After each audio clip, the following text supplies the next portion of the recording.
I call to order this regular meeting of the Mount Pleasant City Commission, Monday, April 24th at 2023 at 7 p.m. Please rise for the pledge.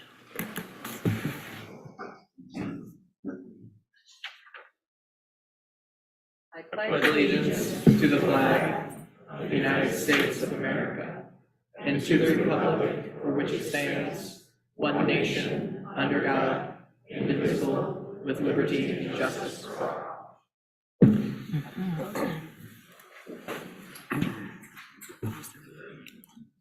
The Mount Pleasant City Commission recognizes the Anishinaabe, whose ancestral lands the city stands upon today. We acknowledge the Saginaw Chippewa Indian Tribe and recognize the three bands of Ojibwe, Saginaw, Black River, and Swan Creek, have resided on this land for over 200 years. Our acknowledgement of the full history of the tribe and our commitment to be good stewards of these ancestral lands are an expression of gratitude and appreciation to those ancestors who came before us. We give thanks to the generous care with which the Anishinaabe and those members of the Saginaw Chippewa Indian Tribe of Michigan have given and continue to give to this land and our community. Clerk, please take the roll.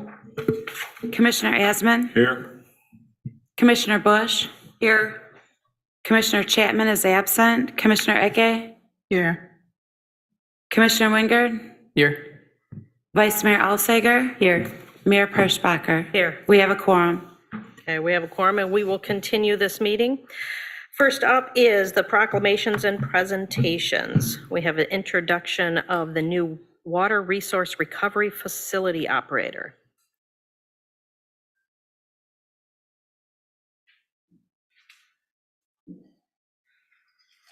Good evening, Commissioners and Mayor. Tonight, I'm glad to introduce to you the newest member of our operations team at the Water Resource Recovery Facility, Zoe DeFighter. Zoe began work as a seasonal in 2022, where she focused on groundskeeping and plant maintenance. Her interest in the treatment process and laboratory analysis encouraged her to train alongside staff and gain experience in plant operations as well. Zoe received an associate's degree in liberal arts from the Saginaw Chippewa Tribal College. Her dedication to our team, determination, and the skills that she's gained along the way will continue to advance her in this field. Please join me in welcoming Zoe to her new position on our team.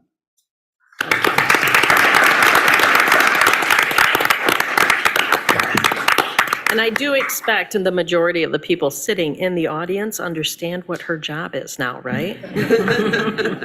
At this time, we're going to recognize the 2023 Mount Pleasant Citizens Academy participants.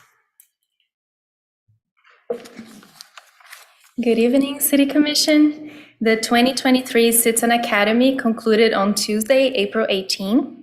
We had 20 participants this year who have had an inside look at our municipal government during a 7-week work program, which included presentations from staff and tours of the city facilities. This group was a very curious one, I would say. There were a lot of very, very good questions and seemed to be overall impressed with our city and the great work that city staff does here. Aside from watching insightful presentations organized by Community Services, Financial Services, Public Safety, and Public Works, the participants also had lots of fun going down the slide at the fire department, getting in city vehicles at the motor pool, and touring our city parks and the Water and Water Resource Recovery Facility, and participating in a fun game about economic development. Camp was envisioned by my predecessor, Jacob Kane, and I'm happy that I was able to continue to advance such an important, insightful program here in Mount Pleasant. I also wanted to take this opportunity to give a shout out to Laura De La Mater, our Community Services Office Professional 3, who played a big role in organizing this year's camp program and ensured that it went really smoothly and that it was really well organized. I would not have made it without her help and input. And now I would like to ask my colleagues and participants of the 2023 Citizen Academy to help us spread the word about camp. Please let us know if you have friends or family or work colleagues that would be interested in participating in the 2024 camp. And as I mentioned before, if you're interested in being an active participant in our communities, our boards and commissions, please let me know. And I heard already from a few of you. And either way, your participation in this program is very, very much recognized. We appreciate your time, your commitment to learn, ask questions, and be a well-informed citizen of our community. I'll now ask that each one of you to come here up front, get a framed certificate, and then stay here in the middle of the room so we can take a group photo.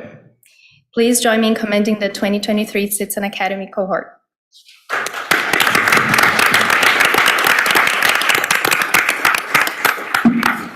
So I'll ask for Anne Spalding to come. Becky Trombley. Cameron Hahn. Christy Stello. Charles Huffman. Debbie Howell. Dana Kopfleisch. Sorry, you have a hard last name. Elissa Leon. Erica Hopcraft. Hannah Martin. Jamie Lopez. Laura Lund. Looney De Rosia Jr. Manuel Lopez. Mary Spence. Nathaniel Gaka. Phil Kruska. Russell Hyde. Tara Belia. And Travis Hacker.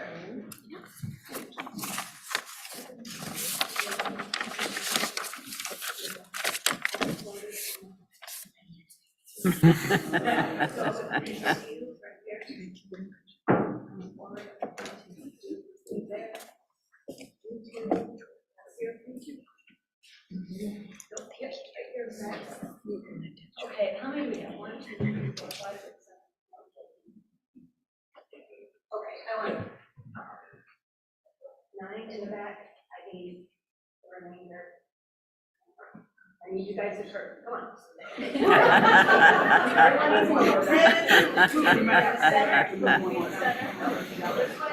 Go that way. Keep going. Let's go. Put you in the back. Come on out. Yep. Okay. Under there. You need to that way. Here. This way. Ours is good. Turn that way. Body's not turning. Here, move over here, turn more, turn more, turn more. This might be Great. fast. Okay. Everyone just squeeze in just a bit. One question or methods?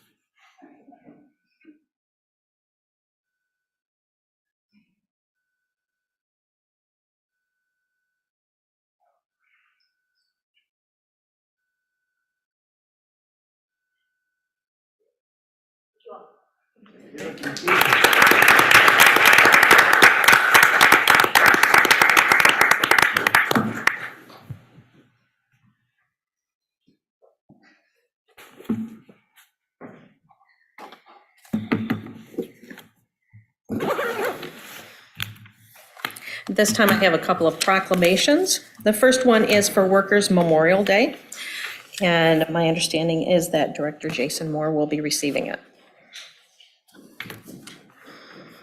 Whereas every year on April 28th, communities and work sites around the world honor friends, family members, and colleagues who have been killed or injured on the job. And whereas in 2021, the Federal Bureau of Labor Statistics estimated that 5,190 workers were killed by traumatic injuries on the job. On average, nearly 100 workers die every week, or roughly 14 workplace deaths a day. And whereas in 2021, 140 workers were lost through fatal workplaces accidents in Michigan.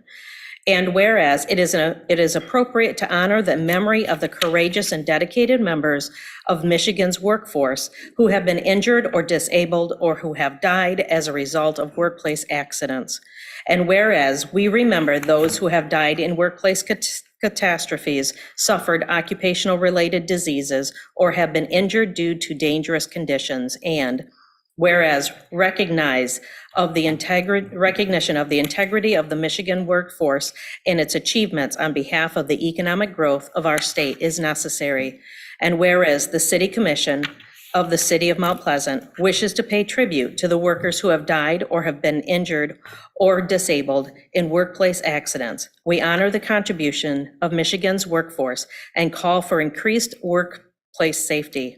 Now therefore, I, Amy Perschbacher, Mayor of the City of Mount Pleasant, on behalf of the City Commission, do hereby proclaim April 28th, 2023, Workers' Memorial Day in Mount Pleasant and encourage all residents to seek stronger workplace safety and health protections, better standards and enforcement, and fair and just compensation. In witness whereof, I have hereunto set my hand and the great seal of the City of Mount Pleasant on this 28th day of May, 2023. Thank you.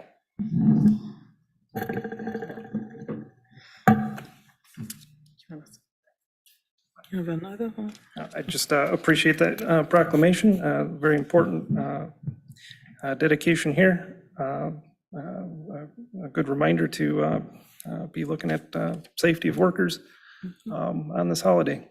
Thank you.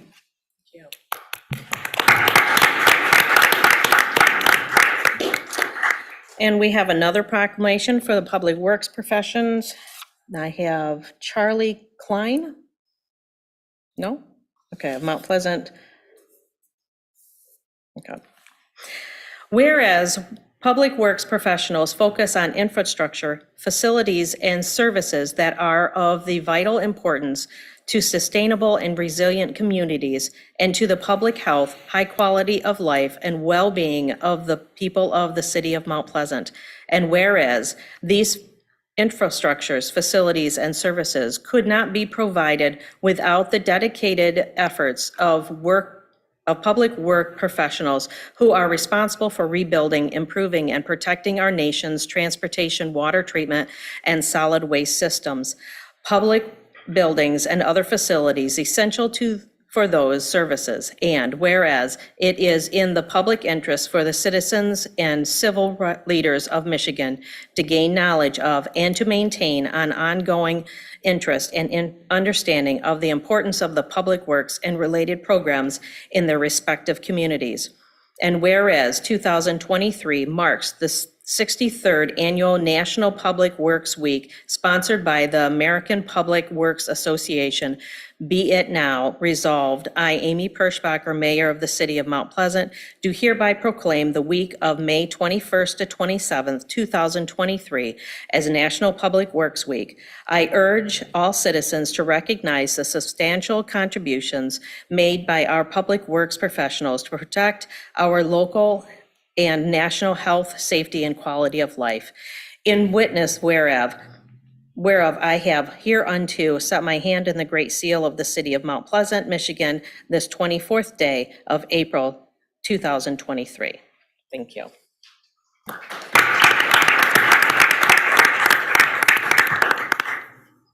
Thank you, Mayor, for that proclamation on behalf of the Public Works staff. I would just encourage folks to, if they're interested in our operations here at the city, to sign up for that Citizens Academy. It's a real good program, and you'll get a good tour of our facilities. And if anyone's interested in the National Public Works, you can go to the APWA website. The theme for this year is connecting the world through public works. Thank you. Yeah. And now we have the 2022 annual report by Jim McBride from the Middle Michigan Development Corporation. Thank you, Mayor Perschbacher. If you could turn with me to our annual report, and starting on page 2, local impact. Want to go over a few of the stats here. It's a good way to start the presentation. In 2022, we had a total of 161 company visits, but if you take this sheet right here, the single sheet, you can see how that breaks down, and we're 4 counties now. The 34% or 54 of those calls were in the city of Mount Pleasant. Then new job hires, 744. That breaks down to 36% in the city of Mount Pleasant, or 271. New company investments, 45,233,000. That breaks down to about 8% in the city. This goes up and down depending on the year. And then company assists, 135. 50 were in the city of Mount Pleasant, or a total of 37%. So that 1/3, roughly 1/3, is pretty consistent from report to report, that, we cover 4 counties. We have Isabella County, Clare County, and now 2 additional counties added, Osceola and Gladwin. But you'll continue to see Mount Pleasant be a major footprint in our overall statistics, because that's where the population is, and we do a lot of work here locally. Also, if staying on this one for just a minute, and Match on Main, you'll see 2 awards in 2022, but we'll have an upcoming page that you'll see. If we add in December of 2021, we'll actually see 4.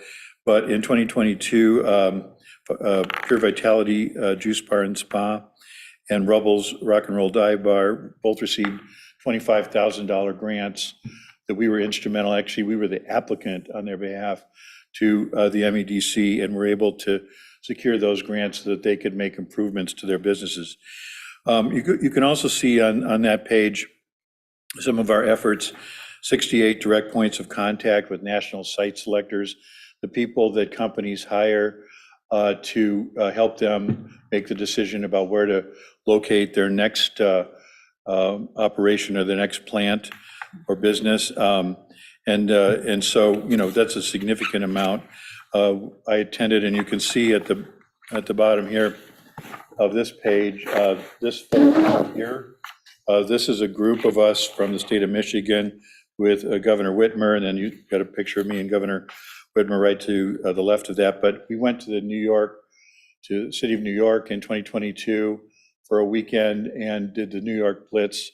Middle Michigan was one of 10 local economic development organizations was invited to accompany the governor on that trip. We also are going to be doing similar trips this year to Chicago and to South Carolina with the governor. So we do that in coordination with the governor's office. All right, if you'll turn the page here, page 3 and 4, we updated our strategic plan. You can see our mission and vision statement. If people wonder what we do, I think these are pretty good things to look at as a start. That we grow the economy with services designed to retain, expand, and attract businesses in Clare, Gladwin, Isabella, and Osceola counties to foster economic vitality and resilience in our region. And our vision, as the primary economic development driver for business communities and industrial partners, we champion prosperity and vibrancies for Middle Michigan. And we do that in 4 ways. And you can see it on the plant here on the left side on page 3.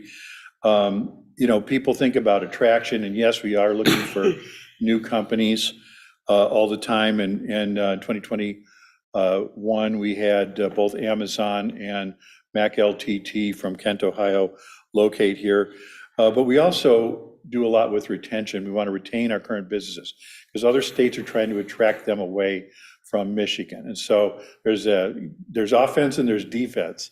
And so we want to keep our companies here, and it takes a lot of work to do that, but that's also very rewarding when we can do that consistently. We also do community development, and that's getting into the Match on Main, some of our focus on downtowns, and talent. And you'll see in a few pages that we do get involved in talent as well. So if you flip over, 5 and 6 really are a deep dive on Highland Plastics and Shepherd. So we'll skip that page, go to 7 and 8. And I mentioned if you take 13 months, we actually had 4 Match on Mains, because you can see December 2021, Blue Gator, Sports Pub and Grill, and also Ginkgo Tree received $25,000 grants.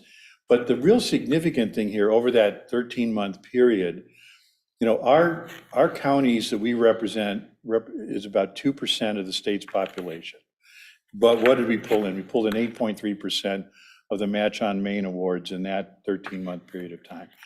And one of the reasons for this, what happens in a lot of other places, almost every other place in the state, is that the city or the community is the applicant, but they don't always have somebody on the staff that has the time to work on these applications and know exactly what the MEDC is looking for. We do, and so we become the applicant on behalf of the city for all of these companies, and that's why we've had a much higher than our population would indicate success ratio. So we're going to continue doing that. It's a service we provide. So we're not just standing aside and letting municipalities fend for themselves. We work with them. In the case of the city of Mount Pleasant, we work closely with Michelle Sponseller and Bill Merdezas. So they are part of the review team, and we review those applications when they come in, but we are the applicant. And we think that that gives us a little bit of an edge over some of our, the rest of the state. If you flip over again to 9 and 10, last year we held our first downtown pitch evening and for small businesses. This was at the Broadway Theater. Your city manager was one of our judges, and there's a quote here from Aaron. All three of the pitches were really strong, so making our final selection was difficult. Voted Aaron dissents, but at the end of the day, I'm grateful to have participated in this venture and that the event showcased so many exceptional businesses in our downtown. I think that captures the evening. I think that was a great quote. Green Tree Co-op, you can see the photo there. They received the $10,000 award, but we had other awards as well, the People's Choice, Sleepy Dog Books, and the Community Vibrancy category to Woma Bazaar. That's a recent CMU grad that has started her own business, and that's a great success story. Over $23,000 was invested in this. It all came from sponsors. The Lake Trust Credit Union, Mount Pleasant Area CVB, DTE Energy, and the Mount Pleasant Area Community Foundation, as well as the MEDC contributed to that event. We're going to continue doing these. This is great success. Public loved it, especially the People's Choice Award, where they got to choose who got that award. So we're going to do more of these going forward. Flip over to 11 and 12. I mentioned talent. You know, we often, you know, say, well, Michigan Works is there for talent, but we found some niche things that we can do that they don't do. And one of them is the Coming Home event that we have now. We started it in 2019. We had to shut it down and do a virtual version of it in 20 and 21 and 22 because, or 21 because of COVID. But last year in October 22, we were able to hold a live event again. We had 70 people. Most of them were graduating seniors from Central Michigan. And they were able to talk with 23 companies that were there. Some of the companies that were there were Bandit Industries, Integrity Fab and Machine, Morley, Isabella Bank, McLaren, Central Michigan, My Michigan Health, Enterprise Tax Solutions, and Hemlock Semiconductor from over in Saginaw. And if you look at the little map here on the upper right-hand side, we're in Region 5, and so we were doing this for the entire region. We're going to do it again this fall. We've already got it locked in for the day before homecoming, and we expect to double the number of job applicants as well, and working with all of the counties in Region 5 to have a great event again. Again, we'll be at the Courtyard Marriott again this year. This was a very successful event, and we believe from what we've heard from the companies that almost all of those 70 got jobs here in the local area. So we're trying to keep our young people here to the best of our ability. All right, flip over to 13, 14. This is a training grant, and this has been a particular challenge because the state received a lot of CARES Act dollars in different federal buckets, and one of them through HUD, Housing and Urban Development, is the Community Development Block Grant Program, which is a housing program, where we're using a housing program in this particular case to do job training. And it is a bit of a square peg in a round hole. I've had to explain, well, you know, it's kind of like when you're getting trained under this program, like filling out a mortgage. So you got to present your 1040 from 2021, your W-2 from 2022, photocopy both sides of your driver's license. Not our idea. Those are federal requirements. We've had to get those to be able to do the program. But we have, our goal was to get to train 200 As of today, we hit 202, so we have met that threshold. We're continuing to focus on low to moderate income. At the beginning of the month of April, we were at 19% below low to moderate income, or LMI.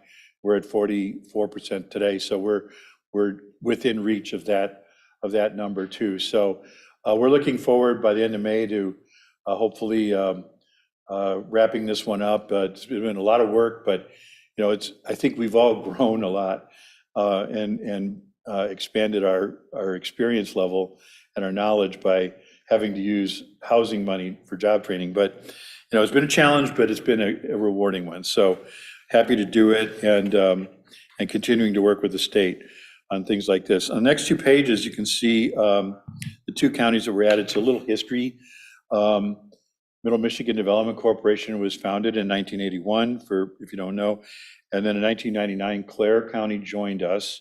So it became a 2-county operation, which was somewhat rare for a local economic development organization to serve more than 1 county, but that's worked out well. And it's so well that the 2 neighbors, Osceola and Gladwin, both approached us last year, and Osceola joined us in September, and Gladwin joined us in November. So they're new.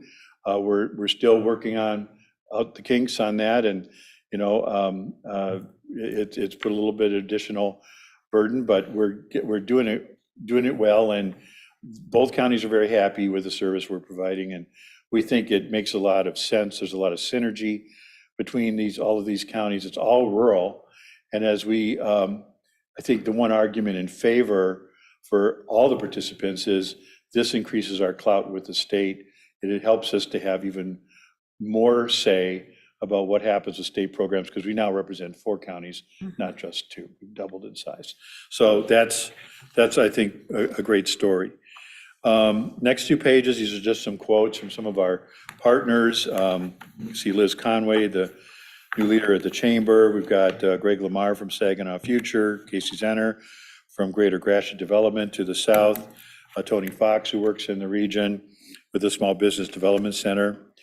And then the next one over, 19 and 20, just some highlights. McLaren earned high rankings. My Michigan Health received a 5-star performance award, and some of them are other parts of our area. I couldn't resist the temptation to put a little Star Wars reference at the Ideal Theater. There we did Photoshop that in. So Amy knows I'm a big Star Wars fan. Yes, you are. All right. So and then page 21. These are our sponsors and partners. It's the best way to describe it. A lot of people don't understand it. We don't get funding from the state. Now, if we're running a grant program like RTIG that we talked about a little bit earlier, we get a percentage. We might get 5% of the total amount. But believe me, we earn it, every penny of it. But we don't have automatic funds coming from the state. We have to do things. At Match on Main, we get no admin for that. That's just all work that we do, and we don't get anything back from the state in return. So that's actually the case, many of the cases. So we do have to rely on raising our money locally. So our sponsors that you see there, that's the longer list. That represents about 30% of our income, our revenue. And our 2022 partners, that would be about 70% of our revenue. And the city of Mount Pleasant is a critical partner that has been with us from the beginning, and we frankly couldn't do this without you guys, just being honest. So you can see our board of directors there, executive committee, and then the total list down below. And we're delighted to have Aaron DeSense on our board. He does a great job, and he's a great member. And these are some of the other folks that are on the board. So that's kind of a quick overview of our of 2022. I will mention that I'll be coming back, I think soon, relatively soon, with the IFT report. And then we'll also cover first quarter of 2023 at that point. And then also mention that our annual meeting is coming up. That's on May 24th, 8 a.m. at the Courtyard Marriott. That's where we were last year. And our speaker this year, last year was Quentin Messer, the head of the MEDC. And this year it's Brian Calley, who is President CEO of the Small Business Association of Michigan, or SBAM. So we try to bring in some high-level speakers, especially for our annual meeting. So that's my report. Madam. Thank you. Are there any questions from the commission? Thank you, Jim. I appreciate all that you and MMDC do. Sure, sure. You guys do And while you see a price here, we will comp any of the commissioners that would like to attend this event. Oh, You will just get a hold of me and we'll cover your cost. Okay. Okay? Thank you. All right. Thank you very much. All right, we're going to move on to the agenda. Are there any additions or deletions for the agenda tonight? All right, is there a motion to accept the agenda as presented? And a second? Seconded. All those in favor say yes. Yes. All those opposed, no. Motion carries.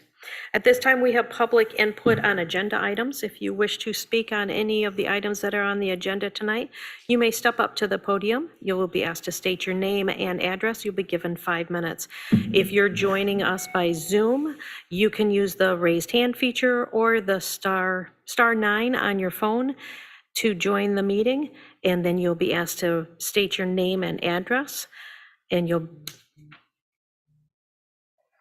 sorry, my watch was ringing. We will ask you to state your name and address, and you'll be given 5 minutes. Is there anyone that wishes to come forward today?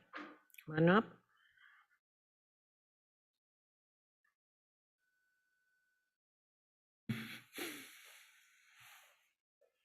Right there. Right there, yes. I just need your name. Yeah, hello, my name is Eric Urbaniak. Okay, and your address? I live at 920 Appian Way, apartment 4, right behind the Wendy's on Mission. Okay. Right, We're all at- set. So I'm here to comment on agenda item number 12 on the goals and objectives for the 2024 City Commission. In particular, I'm here on behalf of Central Sustainability at CMU. For those of you who are unaware, Central Sustainability functions as CMU's Office of Sustainability. We're a pretty unique and distinct program. We are the only higher education Office of Sustainability in the state of Michigan run entirely by student workers, all paid.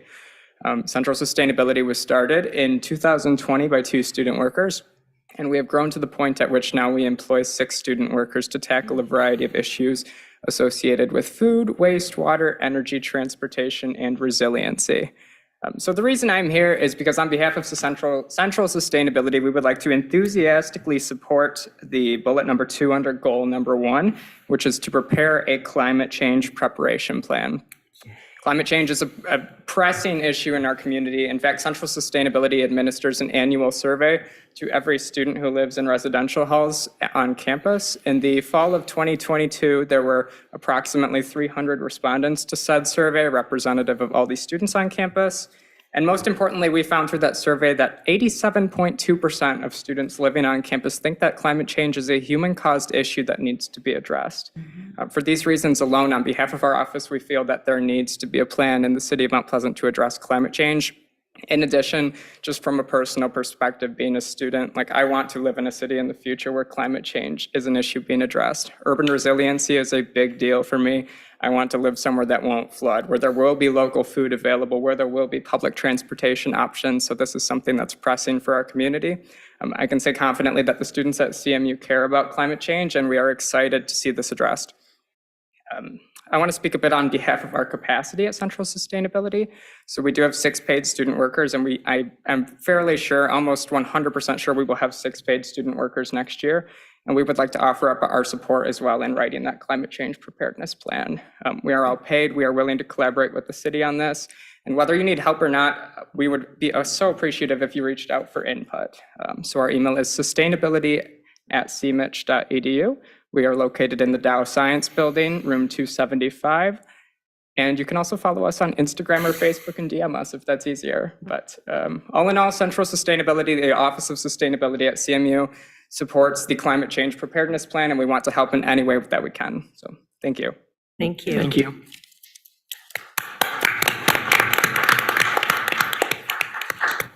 Is there anyone else in the audience that wishes to come forward? Is there anyone on Zoom? No one on Zoom with me. At this time, I will close the public comment or public input, and we'll move on to receipts of petitions and communications. Manager DeSenza. Receipts, petitions, and communications includes the first quarter investment report and the minutes of the Planning Commission for March. Okay, we will move on to the consent items. Are there any consent items that that anyone wishes to have moved into the regular agenda? Okay, Manager DeSenza. Consent items this evening includes approval of the minutes from the regular meeting held April 10, 2023. Consider approval of the updated enhanced access to public records policy and consider resolutions setting the fees for the same, and consider approval of payrolls and warrants. All right, I will take a motion to accept the consent items as presented. I move. Seconded. All right, all those in favor say yes. Yes. All those opposed, no. This time, we're going to move on to the public hearing. We have a public hearing on the Public Gathering Spaces Initiative Grant Proposal as required by the Michigan Economic Development Corporation. Manager DeSenza. Yeah. I'm going to go ahead and tee up our Downtown Development Director, Michelle Sponseller. As we discussed at our last meeting, Michelle has been working on a grant application that would provide over $1.5 million in CDBG money to enhance Parking Lot 3, or what we're calling the Town Center project. She's going to present the Town Center concept and answer any questions that folks may have on this. And then after the public hearing, the City Commission is asked to adopt the authorizing resolution allowing staff to submit the grant application. And with that, I'm going to turn it over to Director Sponseller. Good evening. It's not Evening. quite the Michelle show again this week. There's a little variety, so hope you stick with me for a little bit longer on this one. So at each of your seats, you were given a lovely rendering. I just wanted to brag a little bit in-house. Manuela did this in-house for us, so here's an example of the skill set. So as you know, 2 weeks ago, it was just simply a layout, sort of giving you the basics. So I think this is a little helpful so you can see from a different angle. Regarding the public hearing this evening, we had 2 communications, one from our neighbor next door at Riverview Apartments. I believe some of them are here in the audience with us this evening.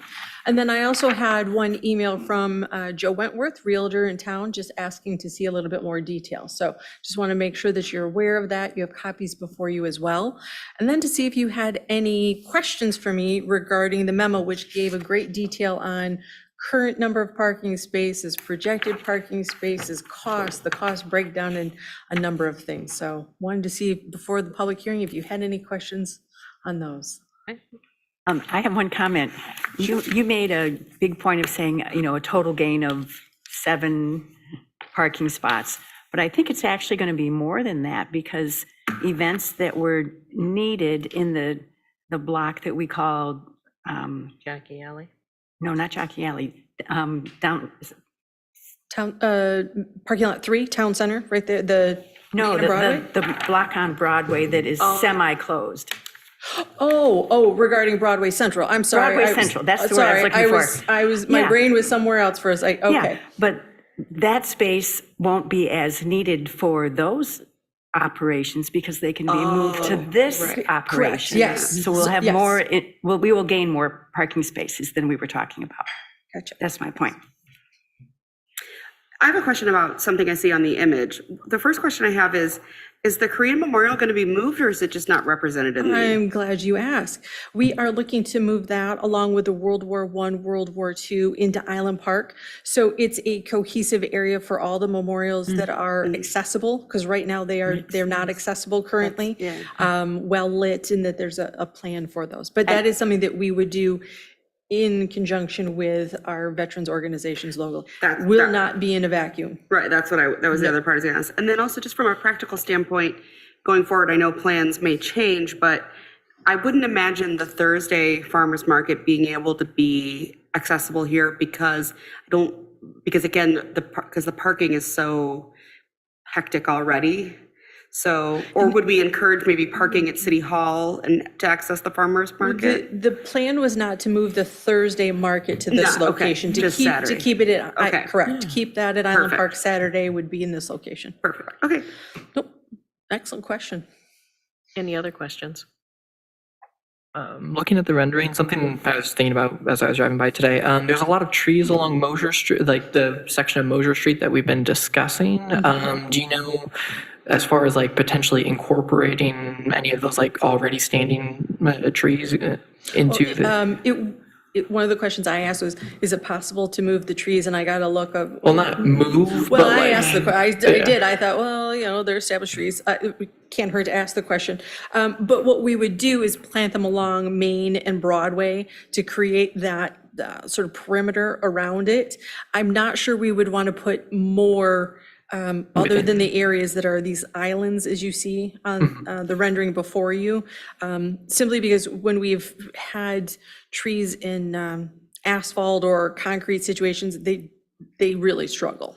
So Gotcha. we'll put in as many as we can without having a long-term issue perhaps with the root systems, because we have to be, the variety of the tree is key when it's in a downtown setting. I would say our current infrastructure has some struggles with that because of those roots. Is there any plan for any shade structure? It's a conversation that came up, funny enough, earlier today. We had a conversation with the Disability Network of Mid-Michigan. They reviewed it. It's one of the components, universal accessibility. And one of the things that we would look to do are in the center where you see the picnic tables, those can be covered picnic tables that they make those. That was a recommendation. I think last thing for me. So I know the full extent of like the rendering we're looking at here is possible through the grant we're applying for. Like it goes hand in hand. And there's a more drawn down basic version of this that would occur without the grant. Possibility just like in future years of like reapplying for other grants or seeking other funding either from the city or outside where we could like more continue to develop to this image should the grant not become. Yes and no. So let's take the current grant that we're discussing this evening, the placemaking grant. This is the second and final year for that. However, I'm in a webinar tomorrow afternoon on what's called the RAP grant, Revitalization and Placemaking. That is also federal dollars, appears to be for at least the next 2 years. So there's potential, not only this year, but in future years.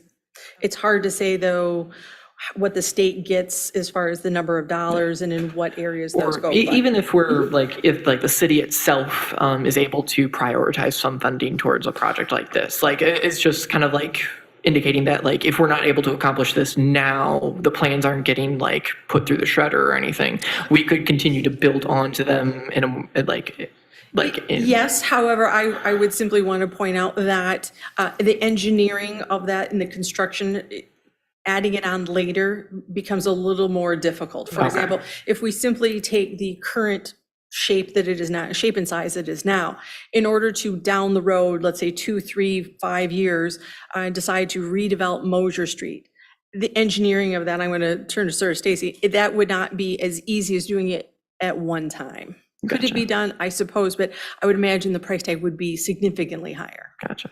I'm thinking of kind of just like the accessibility pathways and everything through the gardens, or I know the bathrooms are a major component, the public restrooms and whatnot. Yes. Yeah, so. Yes, that could be added on later. Because Mosier Street's like under what we're currently planning is going to be consumed by this, no matter grant, no grants, we're planning on taking up Mosier Street. I think that's a conversation you're going to have later this evening with Sounds CIP. good. Thank you. Any other questions? All right, I will open the public hearing. If you wish to come forward and speak on the Public Gathering Spaces Initiative grant proposal and the Broadway Central that we have been planning, please come forward to the podium, state your name and address, and you'll be given 5 minutes. If you're joining us by Zoom, you may use this raised hand feature or *9 if you're joining Zoom by phone. Once you're let in, you'll be asked to state your name and address, and you'll be given 5 minutes. Is there anyone on Zoom? No one on Zoom with me. Is there anyone that wishes to come forward and speak on this? All right, I will close the public hearing. And at this time, Commissioners, if you have any further questions for the staff? We are looking at possibly approving this resolution. I think this, the email that we got from the Housing Commission offers a lot of really great thoughts and questions, but I don't know if it's necessary to, like, if we don't necessarily need to go through all of them, but I was just wondering if, obviously, I know they're being addressed. Are there any that you're concerned about? Are there any, all do you feel, okay, I mean, they did a lot of work. This looks good.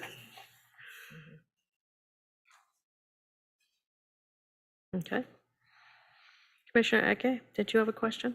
Not really Okay. at this moment, no. I mean, I'm impressed by the design. I mean, the issue, of course, is money. Could I just get a reminder of when the grant deadline is, or the deadline to apply? Friday, thank you. This Friday? Okay. I actually do have a question. Yes. So let's say hypothetically, we do get the grant or we don't get the grant, but we have to do something. What is the timeline for beginning?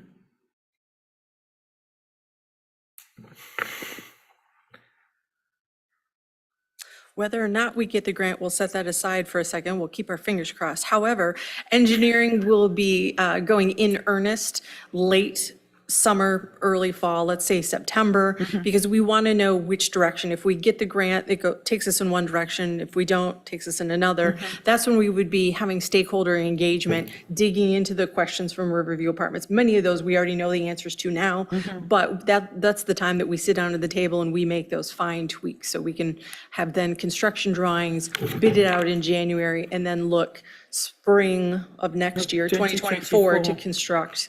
Yes. Okay. Okay. Before you go, again, I guess that raises another question for me. So as far as like engagement with stakeholders, like I know a lot of the, some of the issues raised by the Housing Commission is access for transportation for the residents, which is something that I hadn't considered about before and everything. As far as altering our plans to address some of those concerns, if that's something we're interested in doing, is that still possible during like these stakeholder discussions as we're like gearing up to engineer? Those, for example, driveway and things like that, we can have those conversations. I don't believe that that's going to be an issue. It could be an issue having to do with current parking spaces, let's say on Broadway, that's creating maybe a visual, I would say impairment. What am I trying to say? That's Blind spot? blind spot, thank you. Yeah, a little bit, that we could look to do some tweaks on that. But that's where I'm going to defer to our engineer. I don't want to get into the engineering world because I am not an engineer. So. Gotcha. Appreciate that. Any other questions? Yes. The only thing I might, I'm thinking of, the city of Muskegon. Just, thinking of the greening of this landscape. For sure, adding more trees will be problematic, but I wonder if we might consider flowers at some point.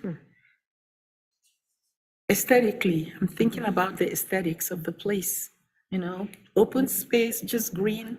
That's more like my lawn, right? So beautifying it somehow with flowers, flower boxes. I don't know. It's, something to consider. Sculpture. Giant rock. What was that? Sculpture, giant rock. Yes, absolutely. Yeah. That's, I'm just thinking about that right now. Michelle, what happens to the flagpole? Now that you've brought my attention there. Should have just stayed up here. Sorry, the flagpole we're looking to move into the center of the roundabout is the preferred location. Visible by all, not in the way for an event, and yet is close to an event space that if you're looking to take action with the flag, you can turn towards it very easily. Okay, that makes Perfect. sense. Cool. All right. I don't know if you should leave yet.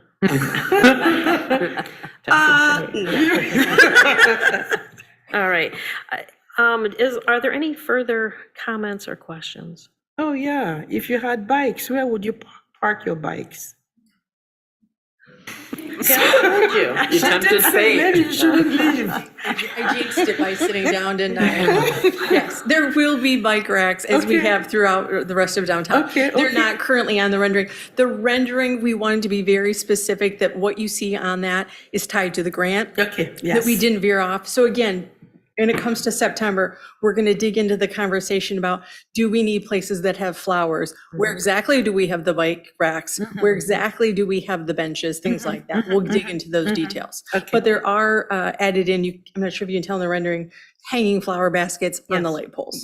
Yeah, So we didn't go completely without. Okay.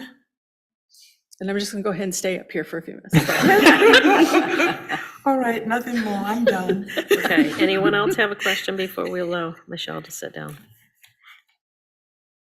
All right, I Okay. think you can go.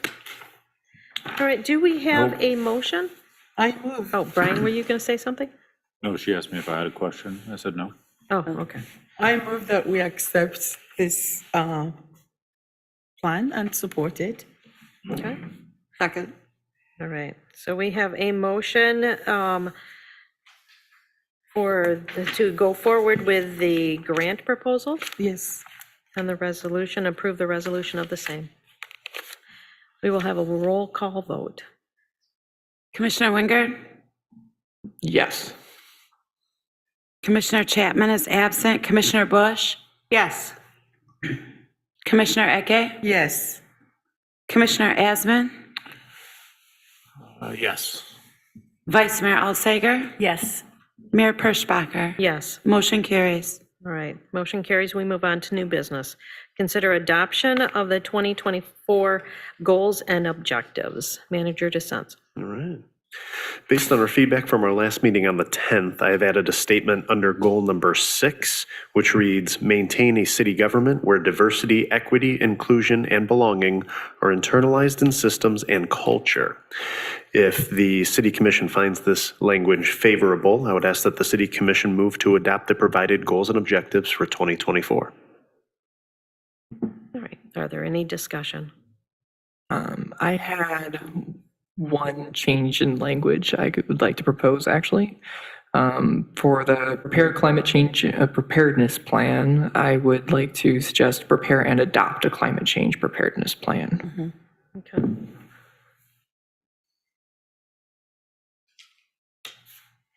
Anyone else? Yes. Since I was the one who asked about the diversity and inclusion, goal, I want to say thank you for including that. The reason is that, our world is changing and we have to be cognizant of, this changing world, which would include issues of diversity and inclusion. Climate change is part of that. So I am glad that we are doing that. The city of Mount Pleasant already has a number of civil rights, acts or resolutions, and those also are significant when we talk about diversity and inclusion and a place that is open and welcoming to everybody. So thank you for doing that. All right, so we have another change. Do we place this back on the staff to change and bring it back to the next meeting?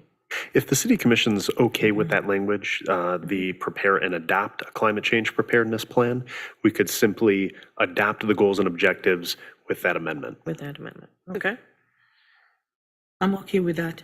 Okay, well, I'll need a motion. I motion to adopt the 2024 City Commission goals statement with the proposed amendment, prepare and adopt a climate change preparedness plan.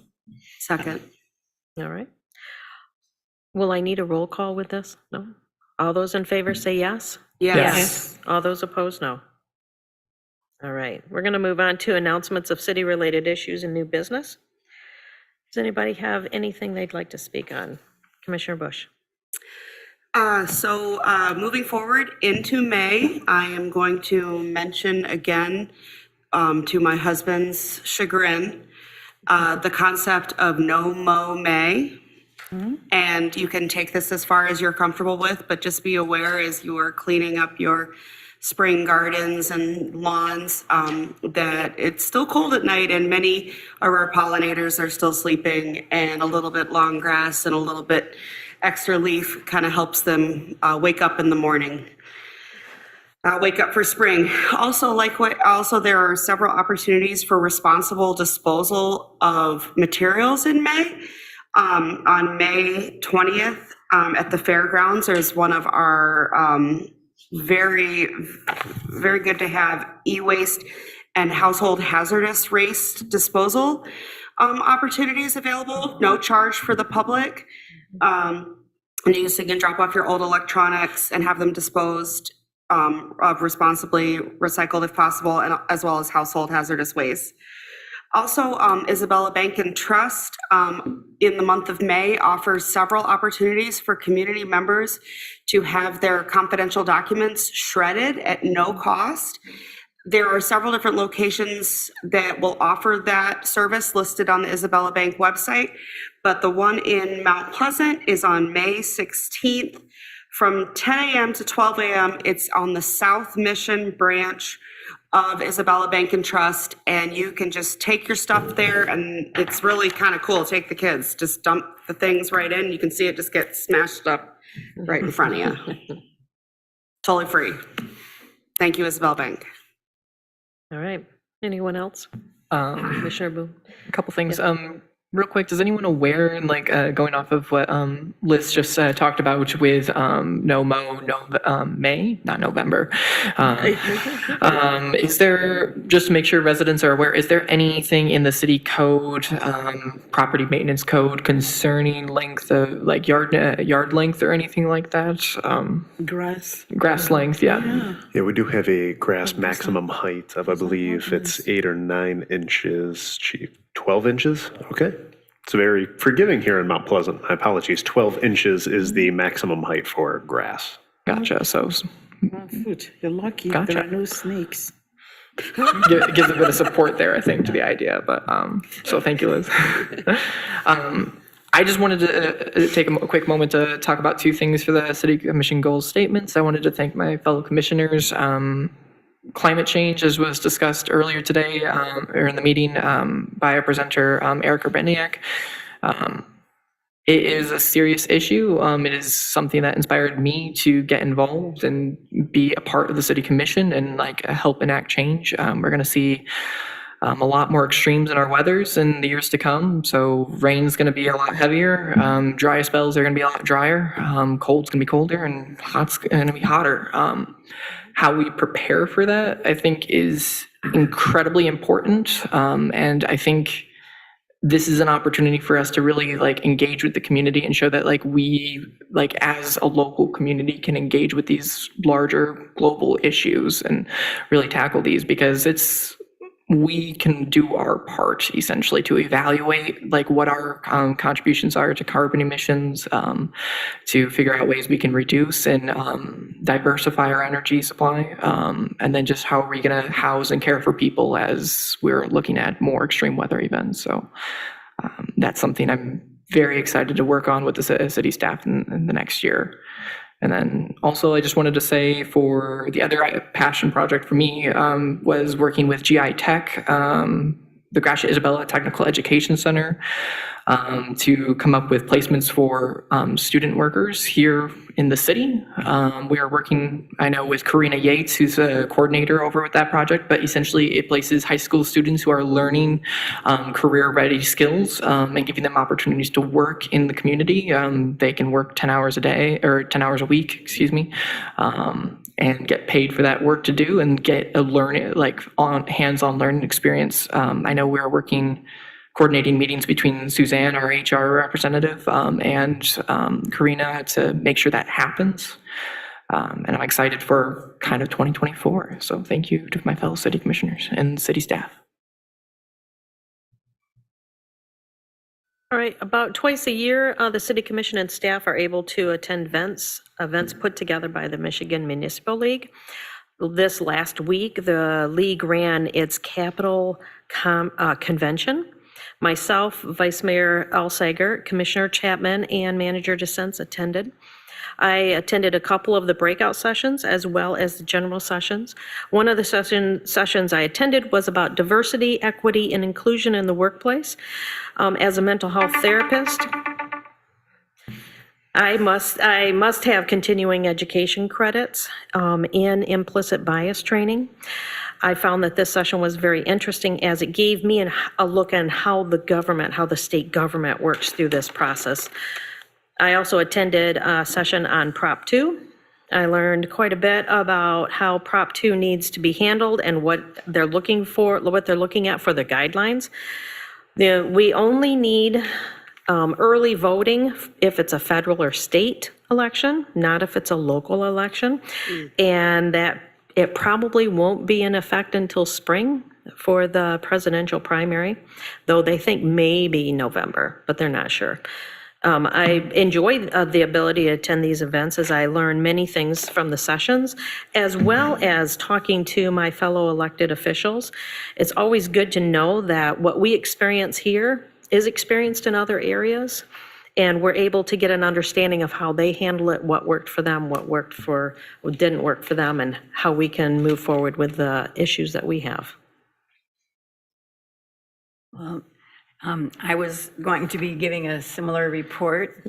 I mentioned last time when I got to go to one that I consider myself kind of a conference junkie, that I really like going to these sessions and learning things. The second day on Wednesday is when we got to choose what sessions we went to, and we did go to different ones, which was good. I went to one this is the one that I was texting you about, that it was about hiring practices, and it started, well, towards the end, they had a question and answer period. And that's what I noted first was there was a community, it's a small city, big town. They have 5.5 employees that are all approaching retirement age. And this person that was commenting on it was saying their city commission seems blind to the fact that they need to prepare for that. So I appreciate the efforts now of saying, that we do need to do things not only for our community, but for others to, encourage engagement from young people to get involved in city government. And then I went to a session on homelessness, and my takeaway from that is that our local IRCH is doing a pretty good job, but then there's ways that we can even do more, and we'll be working for that, I'm sure. There's some goals already being developed for that. Well, I might piggyback off of that statement, Vice Mayor, because there was a great session that I attended on unlocking the potential of new housing tools in your community, and I found that very interesting. And that kind of went along with the speaker who presented on addressing homelessness in the community. And the idea was, how can we bring down the cost of housing when housing has just continued to go up over several years now? That's starting to put a huge pinch on families out there, making housing unattainable for some. So one of the obstacles is just the price of housing. And so unlocking the potential of new housing tools in your community was interesting in that it presented a number of ideas that I think we're doing right now. It talked about pilots, it talked about NEZs. So I think that Mount Pleasant is in great position to move forward with future development and try to bring in affordable housing into the community. So they talked about some of that. They also talked about a bill that's coming to the legislature that's going to allow for TIFA zones, particularly for new housing developments. So being able to utilize a TIFA zone to, let's say, bond against, put the utilities in, and then people build houses off of that. That saves on the cost of the housing. And then ideally, that is negotiated with the developer to offer those units at a certain price, more of an affordable price. So another tool in the toolbox that is coming our way that I think we'll want to make some considerations for in the future. And again, that ties into the discussion on homelessness in your community, bringing down the cost of housing in the community so that way housing is more attainable for folks. There's some other programs that I thought were really interesting, how transportation infrastructure can transform your communities. We had the Assistant Secretary of Transportation attend that and present, and I thought he was an excellent presenter. I talked about a number of different programs that I'm going to work with the staff on to see if we can maybe get into those programs. So some money for transportation infrastructure. In particular was interesting because this administration was talking about setting up low-interest loans for people who build homes within a half-mile of an Amtrak line. And as we talk about future development of rail, I don't know who would service that rail, but I would have to think that we wouldn't be left out of something like that. If we had a major line that comes through the city of Mount Pleasant, perhaps we'd be able to plug into a program like that in the future. And then just more optimism, and I would say that this conference was more optimistic than some of the other ones in the past here. New legislature at the state, and I know that the Michigan Municipal League is very optimistic about some of the things that they're talking about. They're starting to find an open body ready to discuss overhauling Proposal A and Headley as a potential for shoring up our municipal finance structure, which would be huge for us. So a lot of really great sessions, and I'm very happy to have been able to attend. Yes, it was a good session, and I'm looking forward to the fall when they'll have it in October. Okay, any other comments? No? I'm going to open public comment on agenda or non-agenda items. If you wish to speak on any of the agenda items or non-agenda items, you may step to the podium.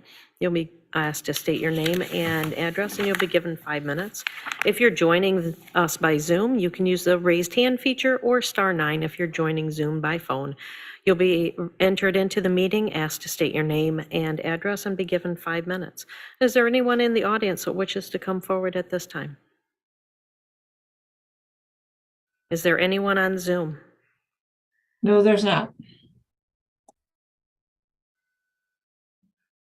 All right, I'm going to close the public comment, and I'm going to request that we take a 10-minute recess, and then we will come back for our work session, which is the presentation and discussion of the 2024-2029 capital improvement plan. We are at recess. We are at recess.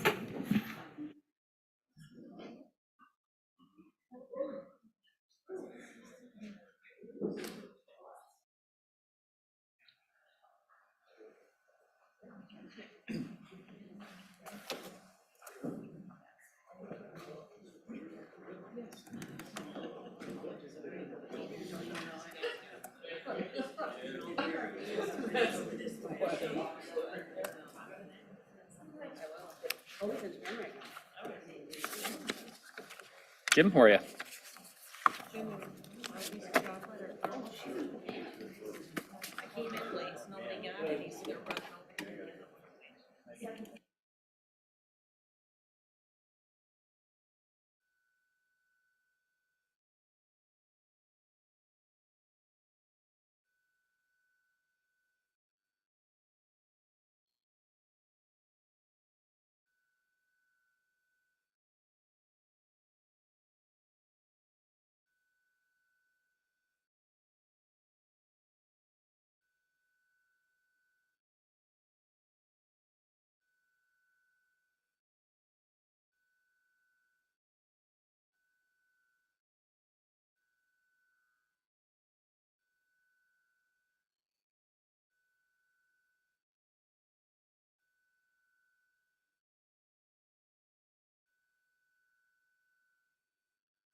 What about the Mackinac Bridge? You're funny. Yeah. If you, so when they start painting the Mackinac, so they paint the Mackinac Bridge, like the.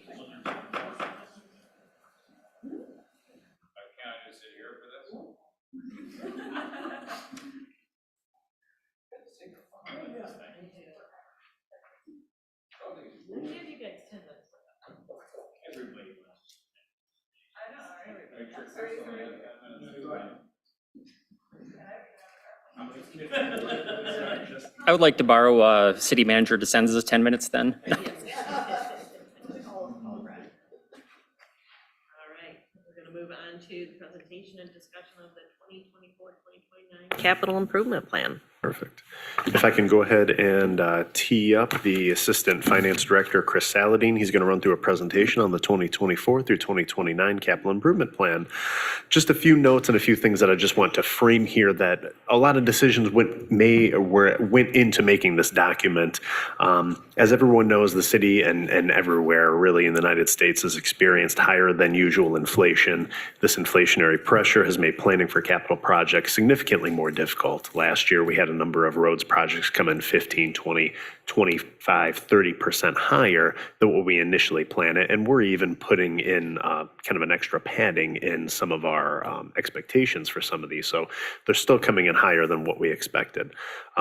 Also, it's note that the city's revenues have not kept pace with inflation. And this is really by design. Earlier, I talked about Headley Prop A. It really caps us at 5%, even if inflation's higher as far as our income or as far as our property tax can go up. So it's just very difficult.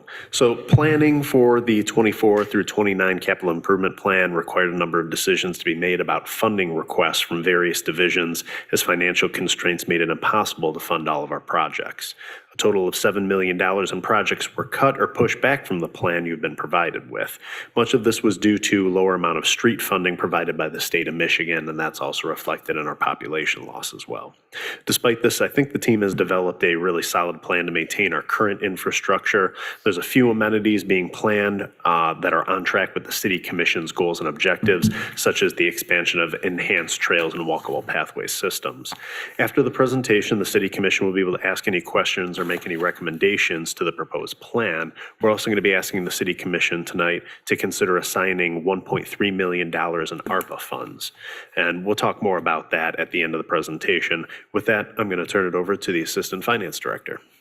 Thank you. I appreciate the opportunity to come and present the 2024 through 2029 capital improvement plan. The goal tonight is to provide you with an overview of our proposed plan for the next 6 years. And it's really how we plan to invest in the community, our priorities, but at the same time, as Manager DeSenza mentioned, we have to keep our commitment to prudent financial management. And really what we've tried to do is strike the best balance that we can with the resources that we have available. So tonight we're going to cover what's changed since last year.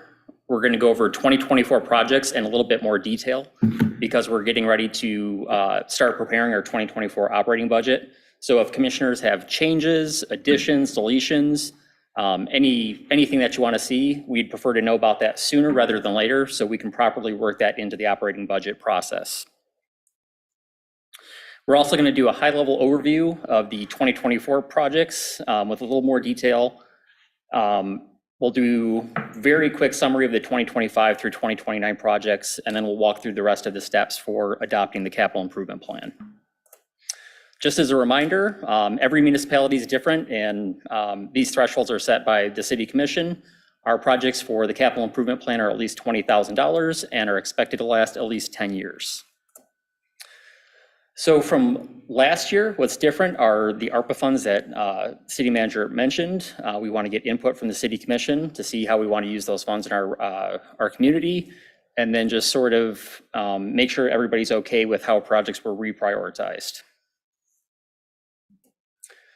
So every year as we go through this process, staff starts out the process looking at, okay, what was in the plan from last year? What modifications do we need to make? And basically this list before you, these are all the sources of information along with professional development conferences, et cetera. We basically go out and we try to look at all these sources of information, and we try to make sure our plan is moving us forward on all of these different plans and ideas that we have. One thing I want to call your attention to is the cash flow up in the front of the capital improvement plan. This is a really good way to see the entire 6 years sort of on a few pages, and it has a few different things. It allows us to build up funds, so if we have a really high dollar project and we can start kind of sticking money away for a few years. We have minimum reserves in different funds, so it helps us look at, okay, where are we at with our funding, so we're not running out of resources too soon.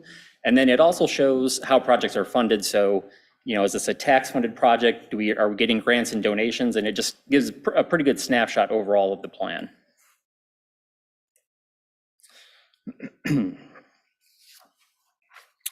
As we get into the 2024 projects, I'm going to just sort of run through them all really quickly. And in slides that identify grant funding, some of those we do have the grant funding pretty much identified. Some of them we don't necessarily have the grant funding locked up per se, but we have a pretty good inclination that it's available if we listed it as a source. For our buildings in 2024, we're looking at doing the apparatus bay floors at public safety. So this is where all of the fire trucks are stored, all the different equipment. At public safety, there is a masonry wall that goes basically all the way around the building and sort of screens the residential neighborhood from the public safety building. And there's some just basic maintenance that needs to happen on that wall. And then our network switches are from 2008, so they're sort of ancient. So next year we're planning on replacing all of our core switches throughout the city. For downtown, we're looking at doing alleyway renovations, and that is the alley between Michigan and University. We're planning on doing our normal downtown improvement program. So this is planters, bike racks, benches, trash cans, sort of all the amenities that you see in downtown. For our parking lot renovations, we're looking at overlaying parking lot number 1, which is on the corner of Michigan and Franklin. And we're also set to redo, as we talked about earlier tonight, Town Center, parking lot 3. And what's in this plan is if we did not get the MEDC grant, so this would be basically the parking lot plus some of the amenities, but not some of the stuff like the restrooms and some of the other things. I believe the details on page 35 of the capital improvement plan for this page, so you can sort of see what the options are. For economic development, this is the first of a 2-year project on mission to increase traffic and pedestrian safety. And we're working, Bill Merdes has been working closely with MDOT on this project.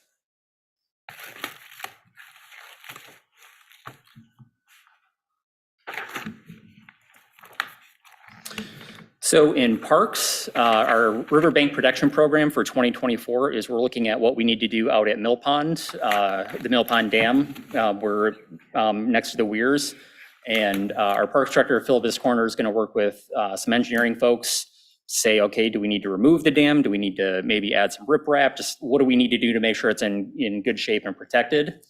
Our medium-sized park project is the pavilion and shelter roof at Mill Pond Park.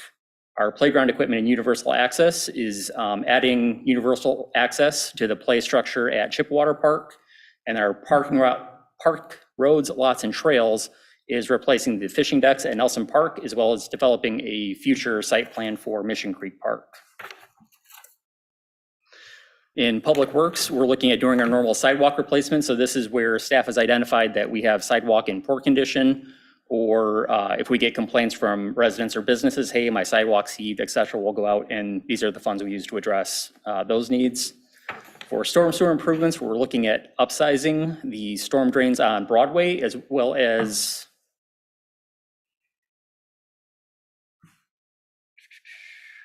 yep, that's all it is, I'm sorry.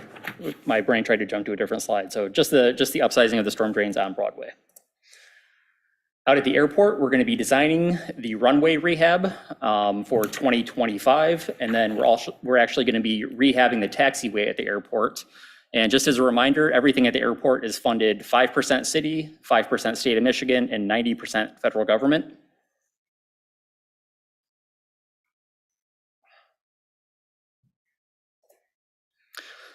For local streets, we're looking at overlaying 6 streets across the city, and these are Adams, Arnold, Deming, Edgewood, Elm, and May streets.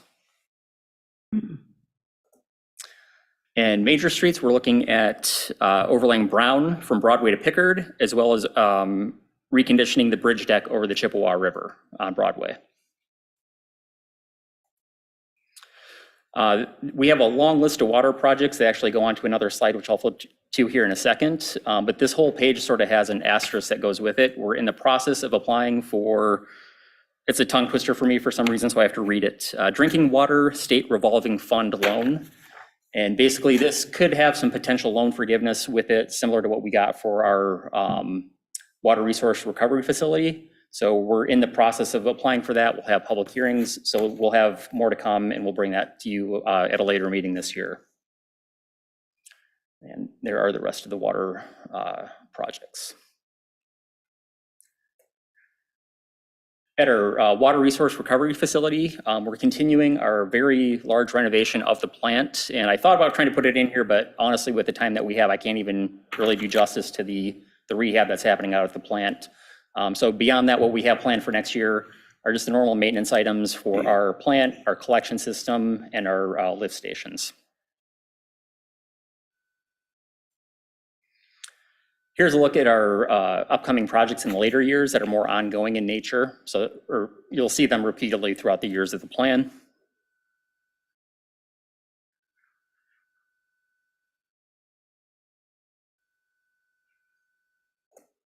And here are projects that are upcoming that are more one-time in nature.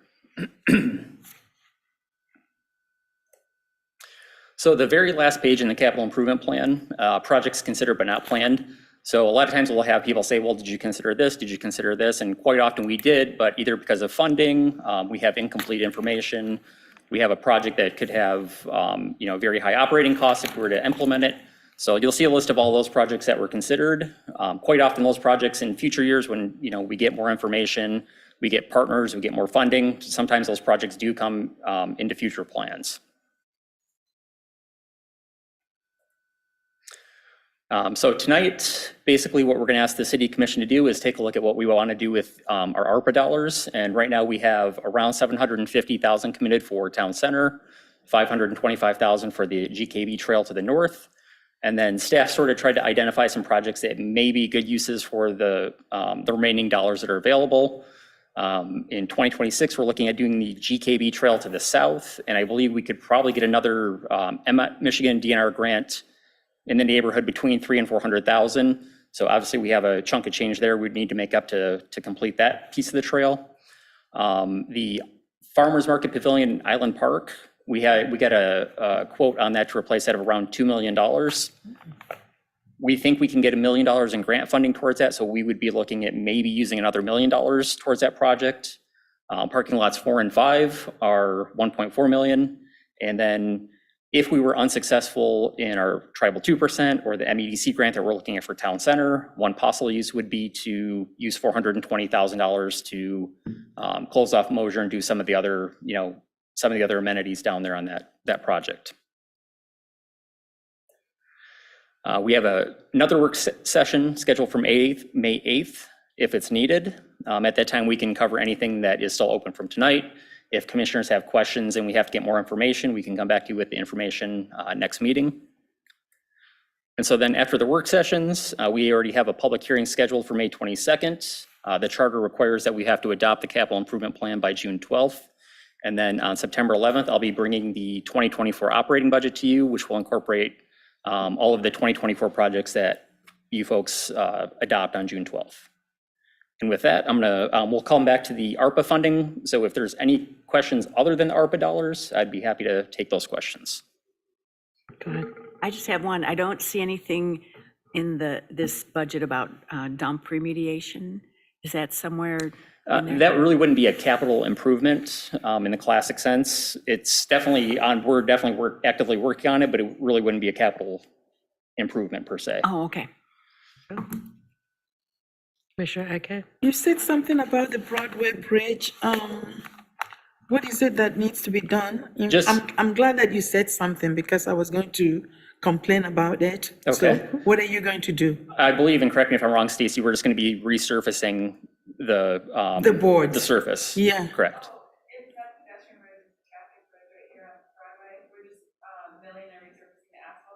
Oh, but not the. Okay. So, the pedestrian path where, with the wood, It's very uneven. I can't imagine anybody who has mobility, challenges using that. I walk that way and a number of times. I mean, it's not, No, That bridge is pretty new. That's on High Street. not High Street. I thought you were talking about Broadway. He was talking about Broadway. Yeah, we were talking about Yeah, Broadway. the wood, the wood is, when you walk on it, sometimes, it's not, yeah. It's not Commissioner secure. Eady, are you talking about the pedestrian bridge, like, as you're headed towards Nelson Park? Yes. Yes, Okay. yeah. Oh. I'm not making this up because I I just thought it was brand new. I haven't noticed it. Yeah, it's not, yes. Oh, wow. Yeah. Okay, so they're doing it.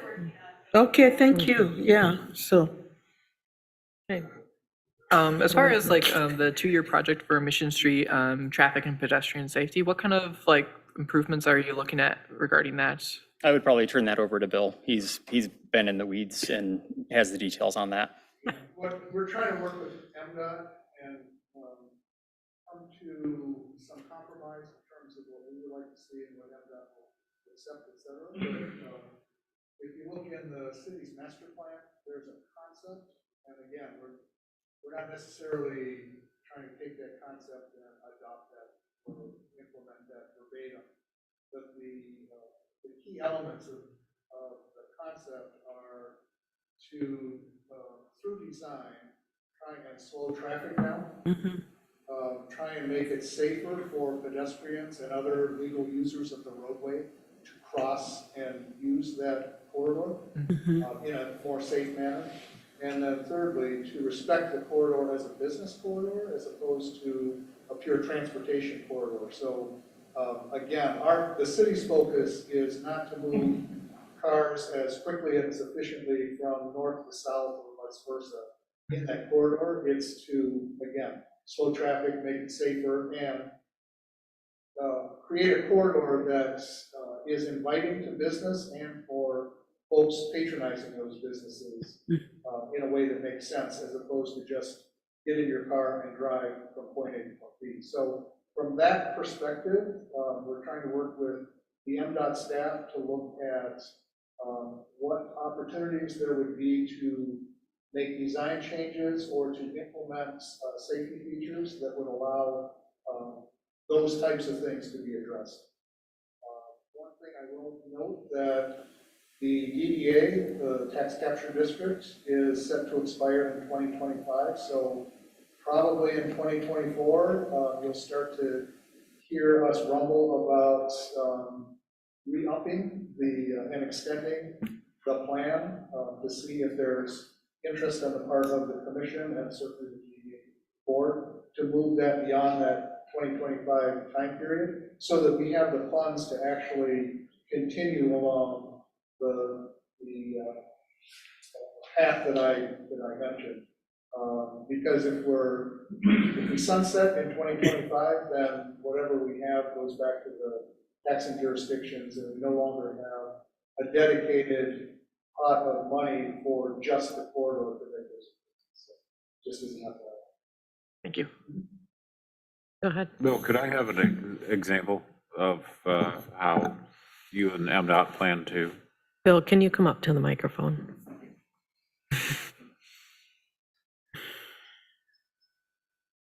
I was just curious, some of the Thank you. examples. Sorry about that. I could hear you just. I got 2 mics if you need to borrow. I was just wondering some examples on Boomer's question of how you. Like how to slow traffic down or? Yeah, just curious on some of those ideas. So again, right now MDOT is looking at doing some safety audits for various areas. One idea might be to create some safer crossings across Broadway. I don't know if it would be a hawk signal or something along those lines, but, and Stacy would have more information about the specific tool or tools available to do that, but ways of creating more opportunities for pedestrians to cross Mission Street without having to run for your life and stop in the middle and wait for traffic to, as you've observed today. So that would be one example. If we could look at perhaps some roadway reductions that might, and again, I'm not talking about going down to, one way in each direction and call it good, but some ways of perhaps reducing roadway width to make it, if you're in a car, to feel less safe to go 40 or 50 miles an hour, and intrinsically as you're driving, that it feels safer to go at a slower speed. Just posting a speed limit requires enforcement, and I'm sure Director Loria would say that we don't have the bodies to put a police officer out there all day, every day, et cetera, to do that enforcement. So if we can create some designs that encourage traffic to go slower through, again, I'm not exactly sure, what the engineering solutions might be. I'm looking at my colleague over here that has more expertise in that area, but that would be another example of perhaps getting traffic to slow down in that way. We can put potentially some additional amenities along the roadway, which would be outside of MDOT scope, but would be something that would be something that the DDA, for instance, could fund. So some of the things that are improvements to the roadway itself, more than likely we'll be looking to MDOT to help to fund that. But those things outside of the roadway proper that are still within the corridor would be things that the DDA could possibly consider, because that would be outside of what MDOT would typically fund, but would be important for the community to fund. We have done some things already. You might know the grid streets that we put in over the last 10 years or so. Fairfield,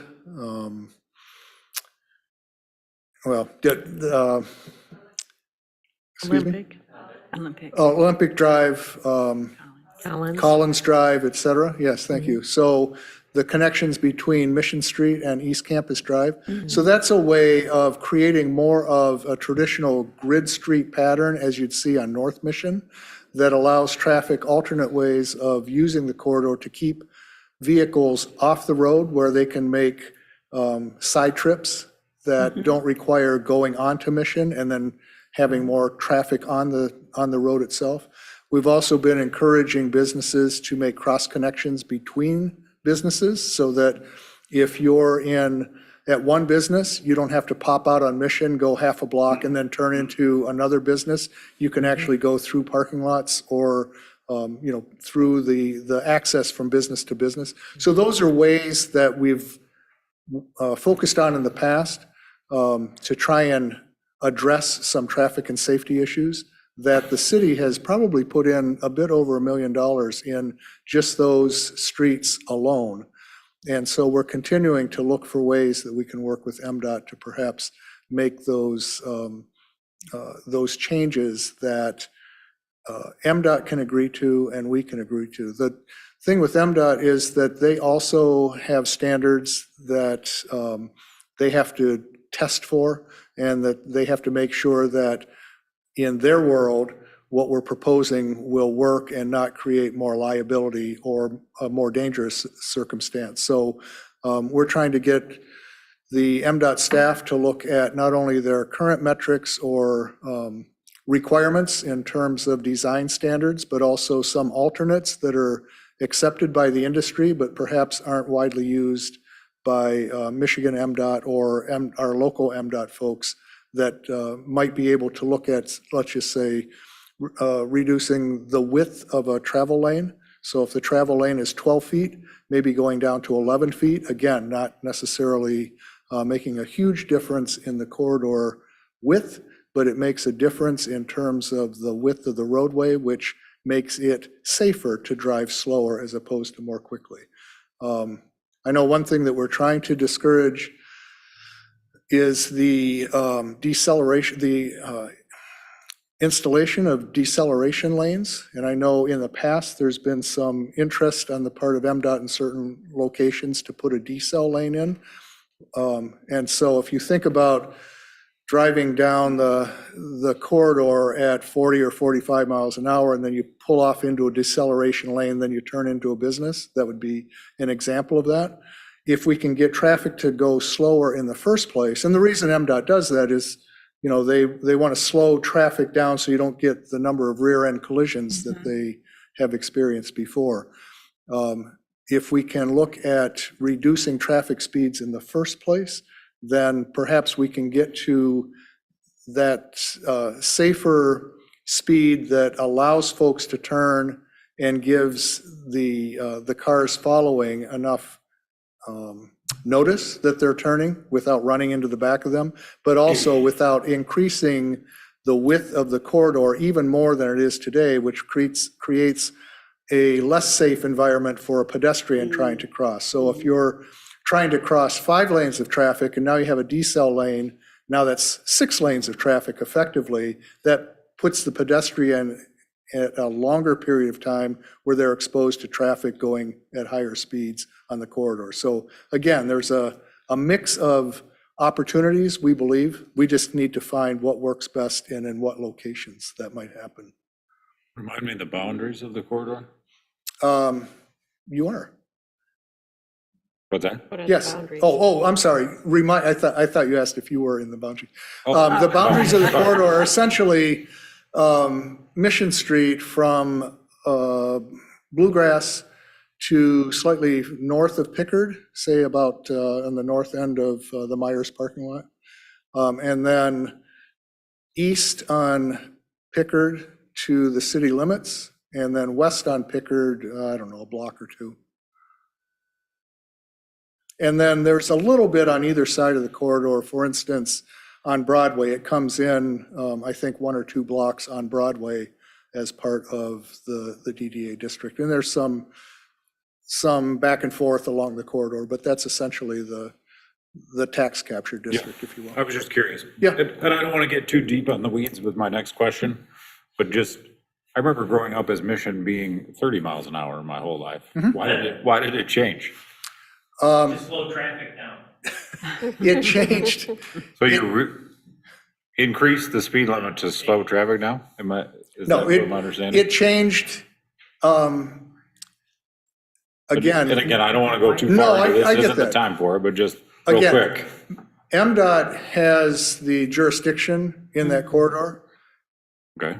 I believe that there was a speed study or a traffic study or whatever you call that was done at one point, which is an 80 percentile traffic study, which basically says what is 80% of the traffic, what speed is 80% of the traffic using that roadway going, and that's what they set the speed at.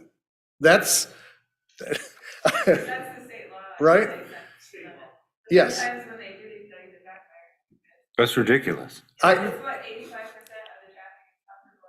Oh, is it 85, not 80? Okay, yeah, that's right. And so But that has no regard to the speed limit? based on the traffic study, I'm guessing MDOT changed the speed limit because that's what the study showed at that point in time. We were hoping or expecting that it would go down. In fact, I know since I've been here and well before I've been here, public forums that we've had, people are calling for slower speeds, and then the speed goes up, and that was not a happy time for many folks in the community. So it's that type of conversations we're continuing to have with MDOT to try and get the community's viewpoint interjected in terms of what we can and can't do. And again, you know, we have a willing partner, but they have certain parameters they work within, and we're trying to look at those parameters and see if there's some ways or other alternatives that they have available to consider maybe doing things a little bit different than what they've done in the past. So it's a work in progress, and you know, I think the community has a vision based on the master plan. Our state transportation folks have a vision based on the parameters they have to work with. And if we can find common ground and ways of addressing that common ground, I think everybody feels as though making the corridor safer for pedestrians and doing the things that I mentioned earlier is a concept that we would all like to see. We just need to figure out what mechanisms we have to get there, and then how we are able to work within those mechanisms to make some changes. Any other questions? You already answered some of the concerns I had in regards to pedestrian crossing on Mission. I did just want to make a comment just in general that I think a lot of residential neighborhoods are seeing, either I'm getting older or people are driving faster, or maybe it's both. But sometimes I just want to sit in a folding chair in my front yard and go, slow down. I mean, Washington Street, literally people, and this has been, I've lived there for 17 years, but so it goes up and down all the time, but people accelerate on purpose sometimes, like recreationally speaking. And that's the type of speeding that I think that's where a kid's gonna get hit. I mean, I'm telling you, I know it's gotta be 45 miles an hour easily. We're in a 25 where people just speed up and wanna make their tires scream, you know, it's like on purpose. That, I don't know, I never thought I'd say this, but sometimes I think about speed bumps. No, I know everybody would hate me, but it'll learn the lesson. Unfortunately, I think speed bumps are hard to maintain, especially in the wintertime when we're trying to plow. Yeah, we take them off. I never thought about that. Yeah, maybe, yeah, like more like signage crossing in the middle of the roads or something, but we know how people feel about that. So I hope that this helped to answer a little bit. I know it's a long way of getting to some of your questions, Commissioner, but it's a work in progress is what I can say at this point. Just a quick note about pedestrian safety. People who are in wheelchairs or walking are also now like in that stretch. There's also bike traffic, which oftentimes ends up being on sidewalks.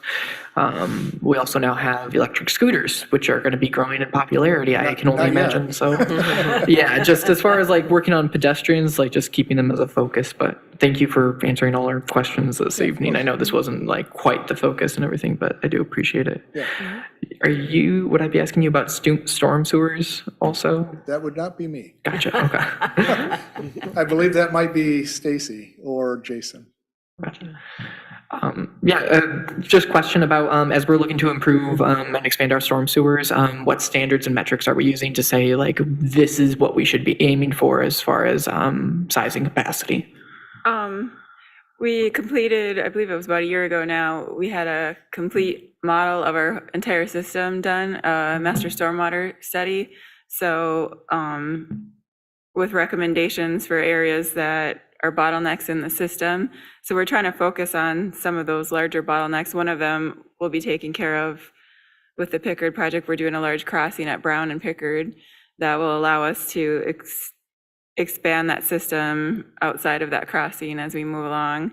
Some of the other ones, we're trying to coordinate them as best we can with road projects, because obviously there's significant expense to tear up the road. So we want to try to pick those areas in coordination with roads that are in poor condition. But we know what the sizes need to be based on that study, and we know what areas to focus on. So obviously funding is a major concern, but we're trying to balance those two and find some of those. We've already tackled some of the big areas with a few of our road projects.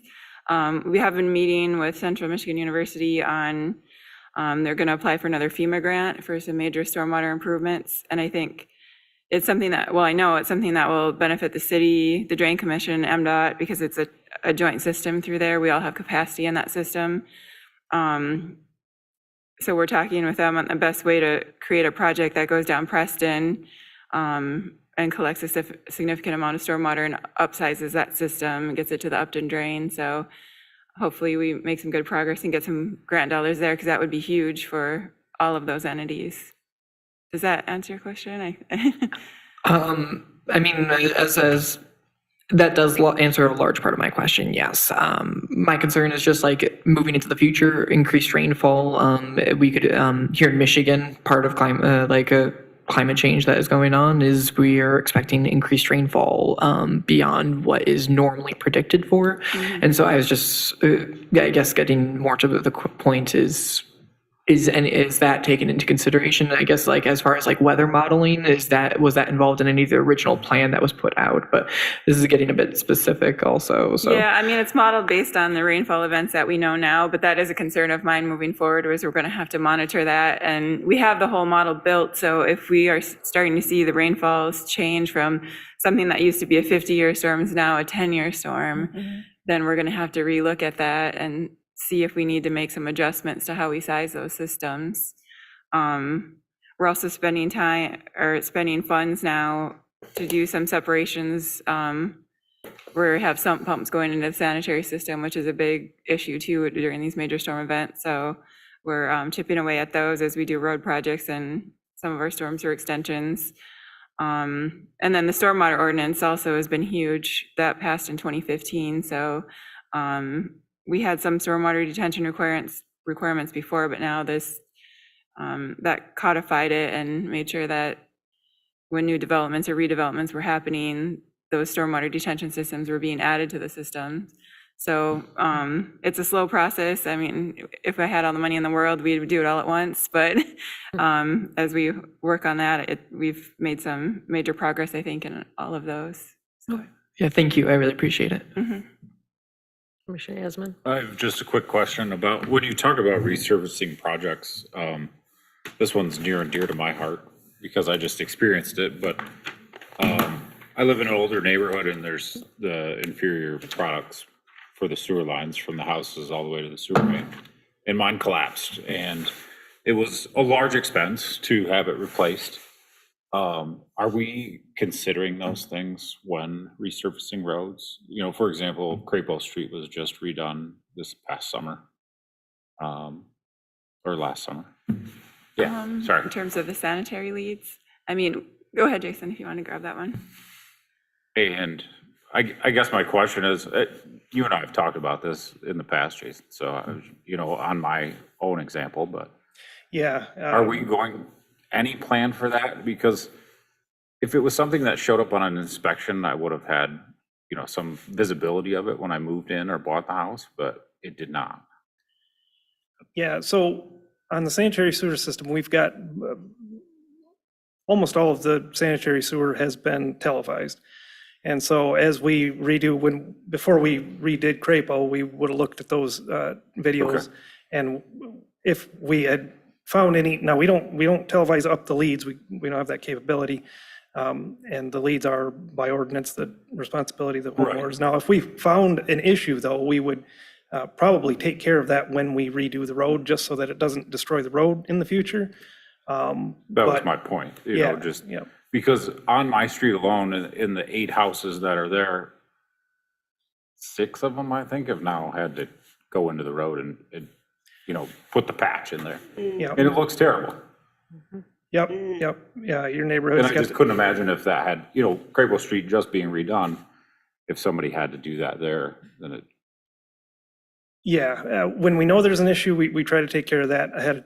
While we're doing the reconstruction, we had a alley that just went out to bid that included sanitary sewer because we knew that, and we were going to redo the leads out to the right of way because we knew there could be issues in the future if we didn't. So it is incorporated into the planning process. Thank you. Any other questions? Okay, Chris. If it's okay, I'd like to turn it over to City Manager DeSense to tee us up on the ARPA discussion. Okay, All right, thank you. perfect.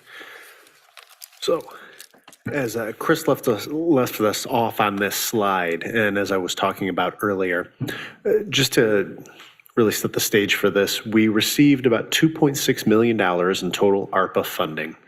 Right now, we have committed $750,000 for the reconstruction of parking lot 3. Now, keep in mind that is just purely for the reconstruction of parking lot 3. There were no amenities with that. That was to reconstruct as it currently is, maintain Mosier Street, and that's it.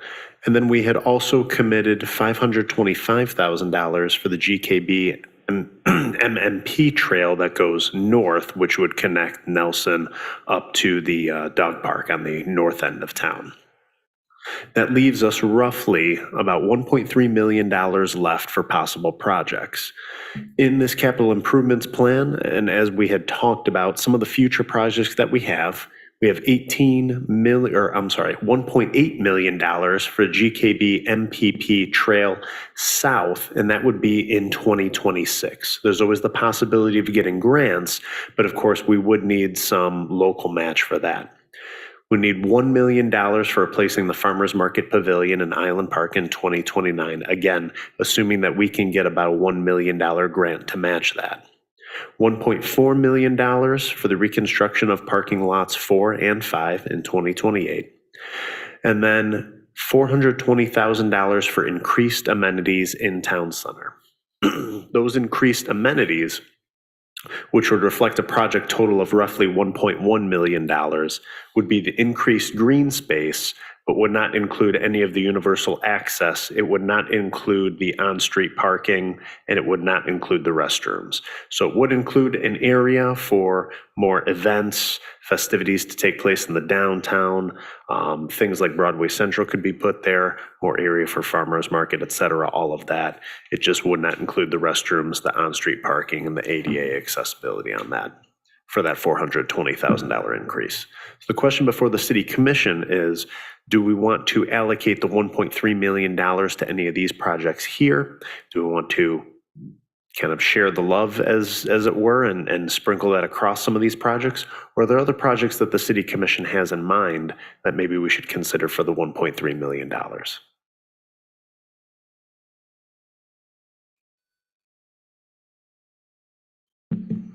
Well, just that even the first one at 1.8 million is more than the 1.3 that we're talking about. So obviously, I'd be in favor of having the bike path go completely through town. So I support that one totally. But the other projects are worthy as well. Commissioner Bush? That the extra 420,000, that would be like changing Mosier Street? Would that be changing Mosier Street also? Correct, yep. So I think that one would be worthwhile because as Michelle was, I guess she's not here anymore, but as Michelle was talking about, there would be certain things that would be, a wash to add later. But if we didn't do the Mosier Street part, it would kind of be, it would be more expensive. I'm not saying that very well, but you understand what I'm saying. It would cost more overall if we spread it out, but if we did the Mosier Street part all at once, the other things sounds like they would be easier to add as we go along. So I think that would be, and also especially because it's one of the ones that is going to be starting sooner on the calendar. If I can too, just to clarify as well, because I think I left it off the list of amenities, that $420,000 also gets us the electric car charging station as well. So I want to make sure that the City Commission is aware of that. Would that be our first one in a public space or no? No, this would be our second one. We have one on. The ones by Jockey Alley in that section there. Yeah, I never go back. Are they generic or are they, is it General Electric or is it Tesla? I can't remember specifics. I don't know. I don't have either of those vehicles. I don't have either of those vehicles either. Commissioner Ackey? I'm inclined to committing the funds to the town center work. For me, because we've been talking about this for quite some time, it seems to me as if that's really a priority. And if we're going to do it and do it properly, and we need that amount of money to do that, then let's do that, as opposed to, doing it piecemeal and coming back and adding and then, worrying that we won't have enough money to do it later on. But it's also in terms of, appeal for the community. We've been talking about a gathering space for the community, how to make that place better. Yes.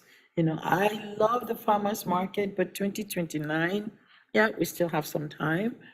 I use the GKB trail, but I use the south side mostly. It would be wonderful to have it extend and connect beyond that, but if we can find other sources of funding for it, that would be perhaps much more realistic at this point. For me, I think my priority would be to go with the town center because it seems urgent in terms of need, what the community needs right away. And based on our goals and the conversations we've been having. I have a question. So if you were to commit the remaining $1.3 million to the lots 4 and 5, how does that benefit us as the city in any way? I mean, does it free up? Am I understanding that right? Where it would free up money for other projects, I guess, in terms of like maintenance wise? Yeah. That's going to end up freeing up those funds initially for later projects. Like, could we Correct do me if I'm something, wrong could we on do that. lots 5 and 6 at another year? Correct. Or, excuse me, 6 and 7 Yep. at another year because that money's free. Yeah, and so we're planning on repaving those parking lots with Right. capital improvement dollars, so it's Yeah. basically tax dollars. Yep. So if we didn't have to use those dollars for that, then they would be available for other For other capital things. improvement projects in the community, correct? Spot on. Okay, that's what I was curious. I did think those numbers kind of added up close to clean for these funds too. Gotcha. Just to make sure I'm clarifying my understanding. Yeah, so marking out funds dedicated, like the GKB in 2026, the 2029 Farmers Market Pavilion. So we're already intending and working on these are projects being budgeted for within the plan, or is this just when we would start using this ARPA money to, and I apologize if I'm just kind of behind the curve here on this.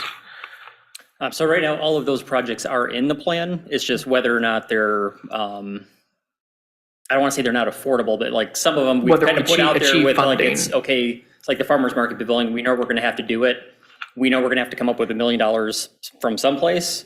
And so it is budgeted, and we have, $1 million of grant funding identified, but we haven't really pinned down where that's going to come from yet. And as Commissioner Ike pointed out, it is in 2029, so we do have some time.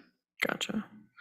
Then kind of my other question, well, I actually have two questions and I forgot one of them, so I'm going to start with the other and hope it gets to the second one.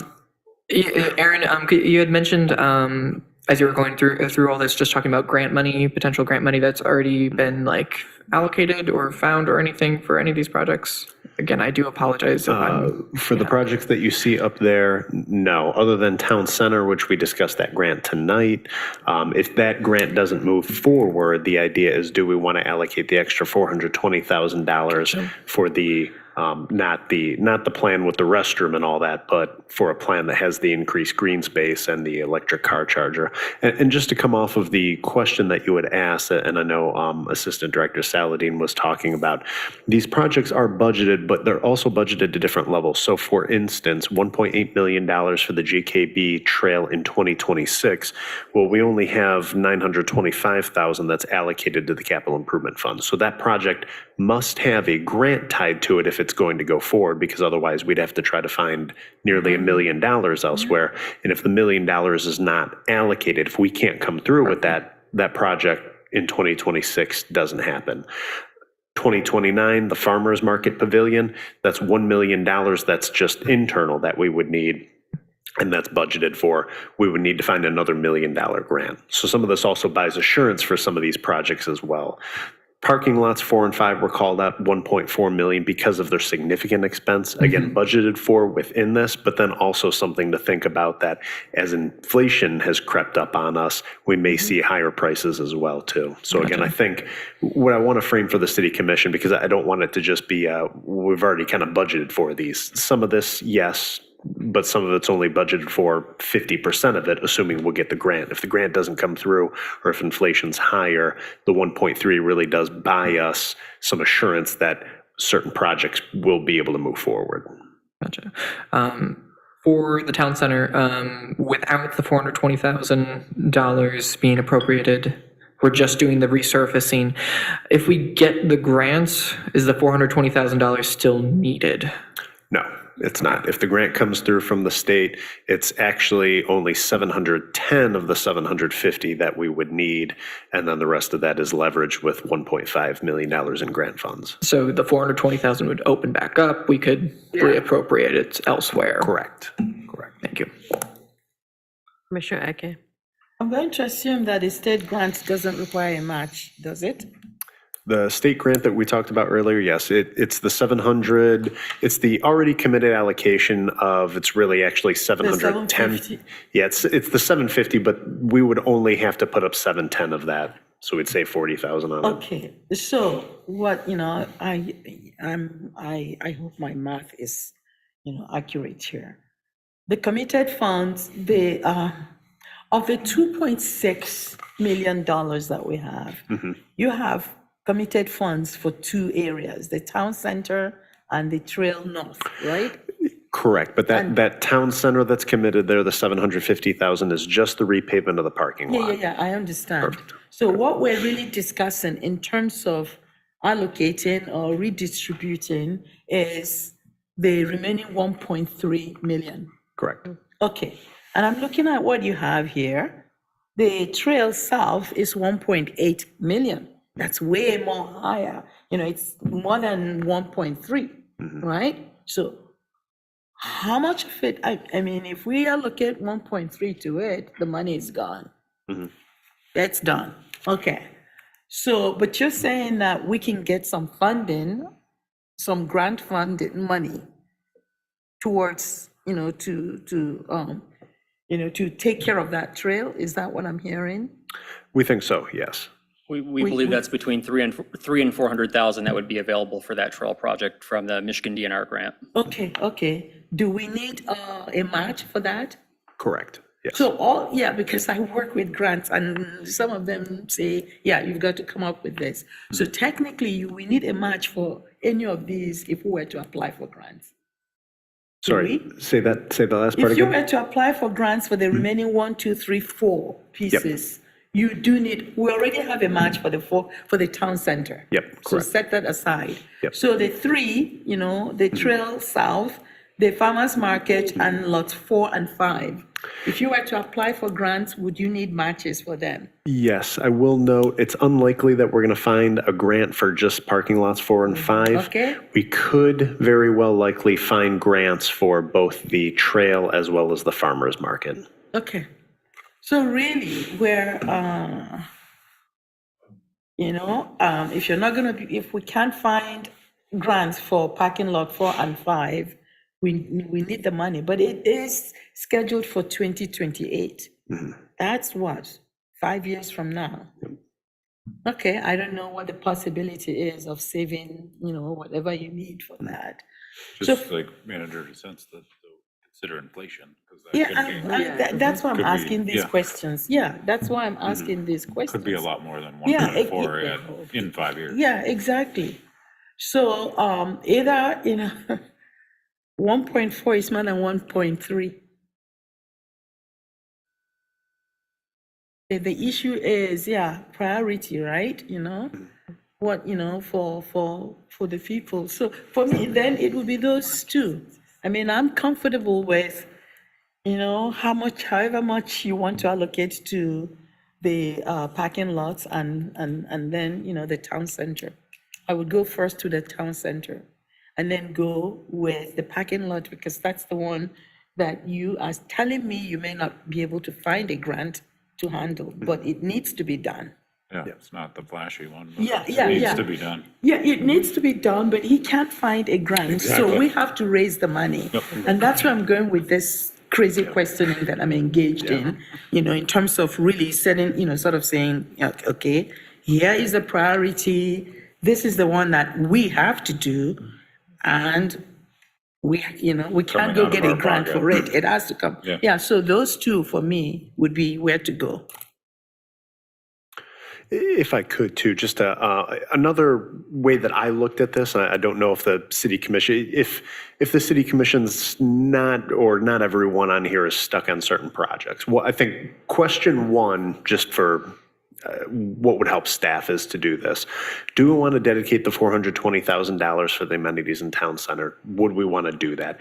If the answer is yes, we've got about $900,000 that we can roll forward. Our next project's not until 2026, so we could say, all right, $900,000 for the 2026 GKB project. That could be recommitted at a future date if the city commission wanted to do that as well too. Okay. And we could say, all right, yeah, now we've got the $900,000 to match whatever grants we got a $900,000 gap to close. If we don't close that gap, well, okay, then we don't spend that $900,000. Let's roll it forward. Let's go to 2028 and maybe have the $900,000 for parking lots 4 or 5. So that's another way of looking at it as well too. Always remember, you can commit funds, but you can also recommit them in the future too. So if that's something that the city commission wanted to do to maybe keep its options open. Okay. Didn't know that was an option. That's great. Yeah, well, no, okay. No, we're gonna be here another hour, just so you know. Yeah, think about it, let's sleep on this, right? I'd say, yeah, I think at this point, I think I'd be happy to prioritize the town center. It's immediate, $420,000, and there's also the chance that we don't need it. Michelle Sponsler has done a lot of good work. The city's staff's done a lot of good work, so that could just get rolled over to something else, and we could have a bit of a waterfall effect. 2026, I would say second, it's kind of tied between the GKB trail and then the lots 4 and 5 for me. Yeah. Being the closest of the 2 or the 3 remaining. As Brian pointed out, lots 4 and 5, definitely not the flashiest of projects. We're not going to get a whole lot of grant money, if any, probably not for any project like that. So putting something towards that might be helpful. GKB, I do put a lot of consideration in that, having additional access throughout the city, continuous access from north to south for residents to be able to move throughout the city without interruption safely. I think that's a worthy endeavor. But we can get grants potentially for that. Yeah, and I'm just saying, as we're prioritizing, it goes the 420,000, and then the lots 4 and 5 and the GKB are kind of even for me. But I'll go with that too. That's kind of where I'm at. What is the consensus of the rest of what's the thoughts? What about you, Brian? For me, it's the parking lot first. Okay. And then the other stuff kind of falls in line with what they're saying, but Okay, I just prioritize the boring thing first. yeah. What about you, Liz? Oh, I think the additions to town center, just because I think it is the most immediate, and it's a project that we want to see done right, like Commissioner Eke said, and we need to make sure that we're not making more work in the future by just getting a nice, clean slate sort of set up to get started. Okay. Vice Mayor? I can agree with that. Okay. I can as well, though I do also agree with Commissioner Asman that the lots 4 and 5 are another top priority, definitely. So I'm going to make a couple edits then to the proposed plan. So, just brief recap and make sure I've captured sort of what we're looking at. We'll go ahead and plan on, if we don't receive the grant funding for Town Center, we'll plan on using the ARPA dollars to add some of the additional amenities in Town Center that we talked about. Yes. Beyond that, are you okay if so that leaves us, as Manager DeSense said, around $900,000. Is it okay if we sort of tentatively plan that to go towards the GKB trail, realizing that we could get the grants for Town Center, and then we have additional funds? So just sort of chronologically, we start stepping this out, and it may be a completely different conversation when I'm here next year talking about the capital improvement plan. Okay, we got the grant funding, et cetera. So does that work for the commission in general? We're sort of work through it chronologically? Okay. I think so. So that gives us time to adjust. Yeah. Okay. Are there any other comments? We're doing this chronologically, not in terms of the urgency of the project. Correct. And Yeah, okay, again, I'm okay with Yep, that. yep. Okay, I'm okay. I just want to, again, clarify for myself I'm tired. She doesn't want us to be here It's for another hour. 9:15. It is 9:15. All right. Yeah. Any other further comments from you? Manager DeSense, anything from you? No, just appreciate the time that you all put in this evening. Thank you very much. Okay. Thank you, Commissioner. You put in some time Right. too. The temperature on my little clock here says it's 66 degrees in here. I am It is too. cold. So I would like to entertain a motion to adjourn. I'm So moved. All right, and a second. I'm All those in teaching favor tomorrow. say yes. Yes. All those opposed, no. I have to We are go adjourned at teach. I have 9:15. to go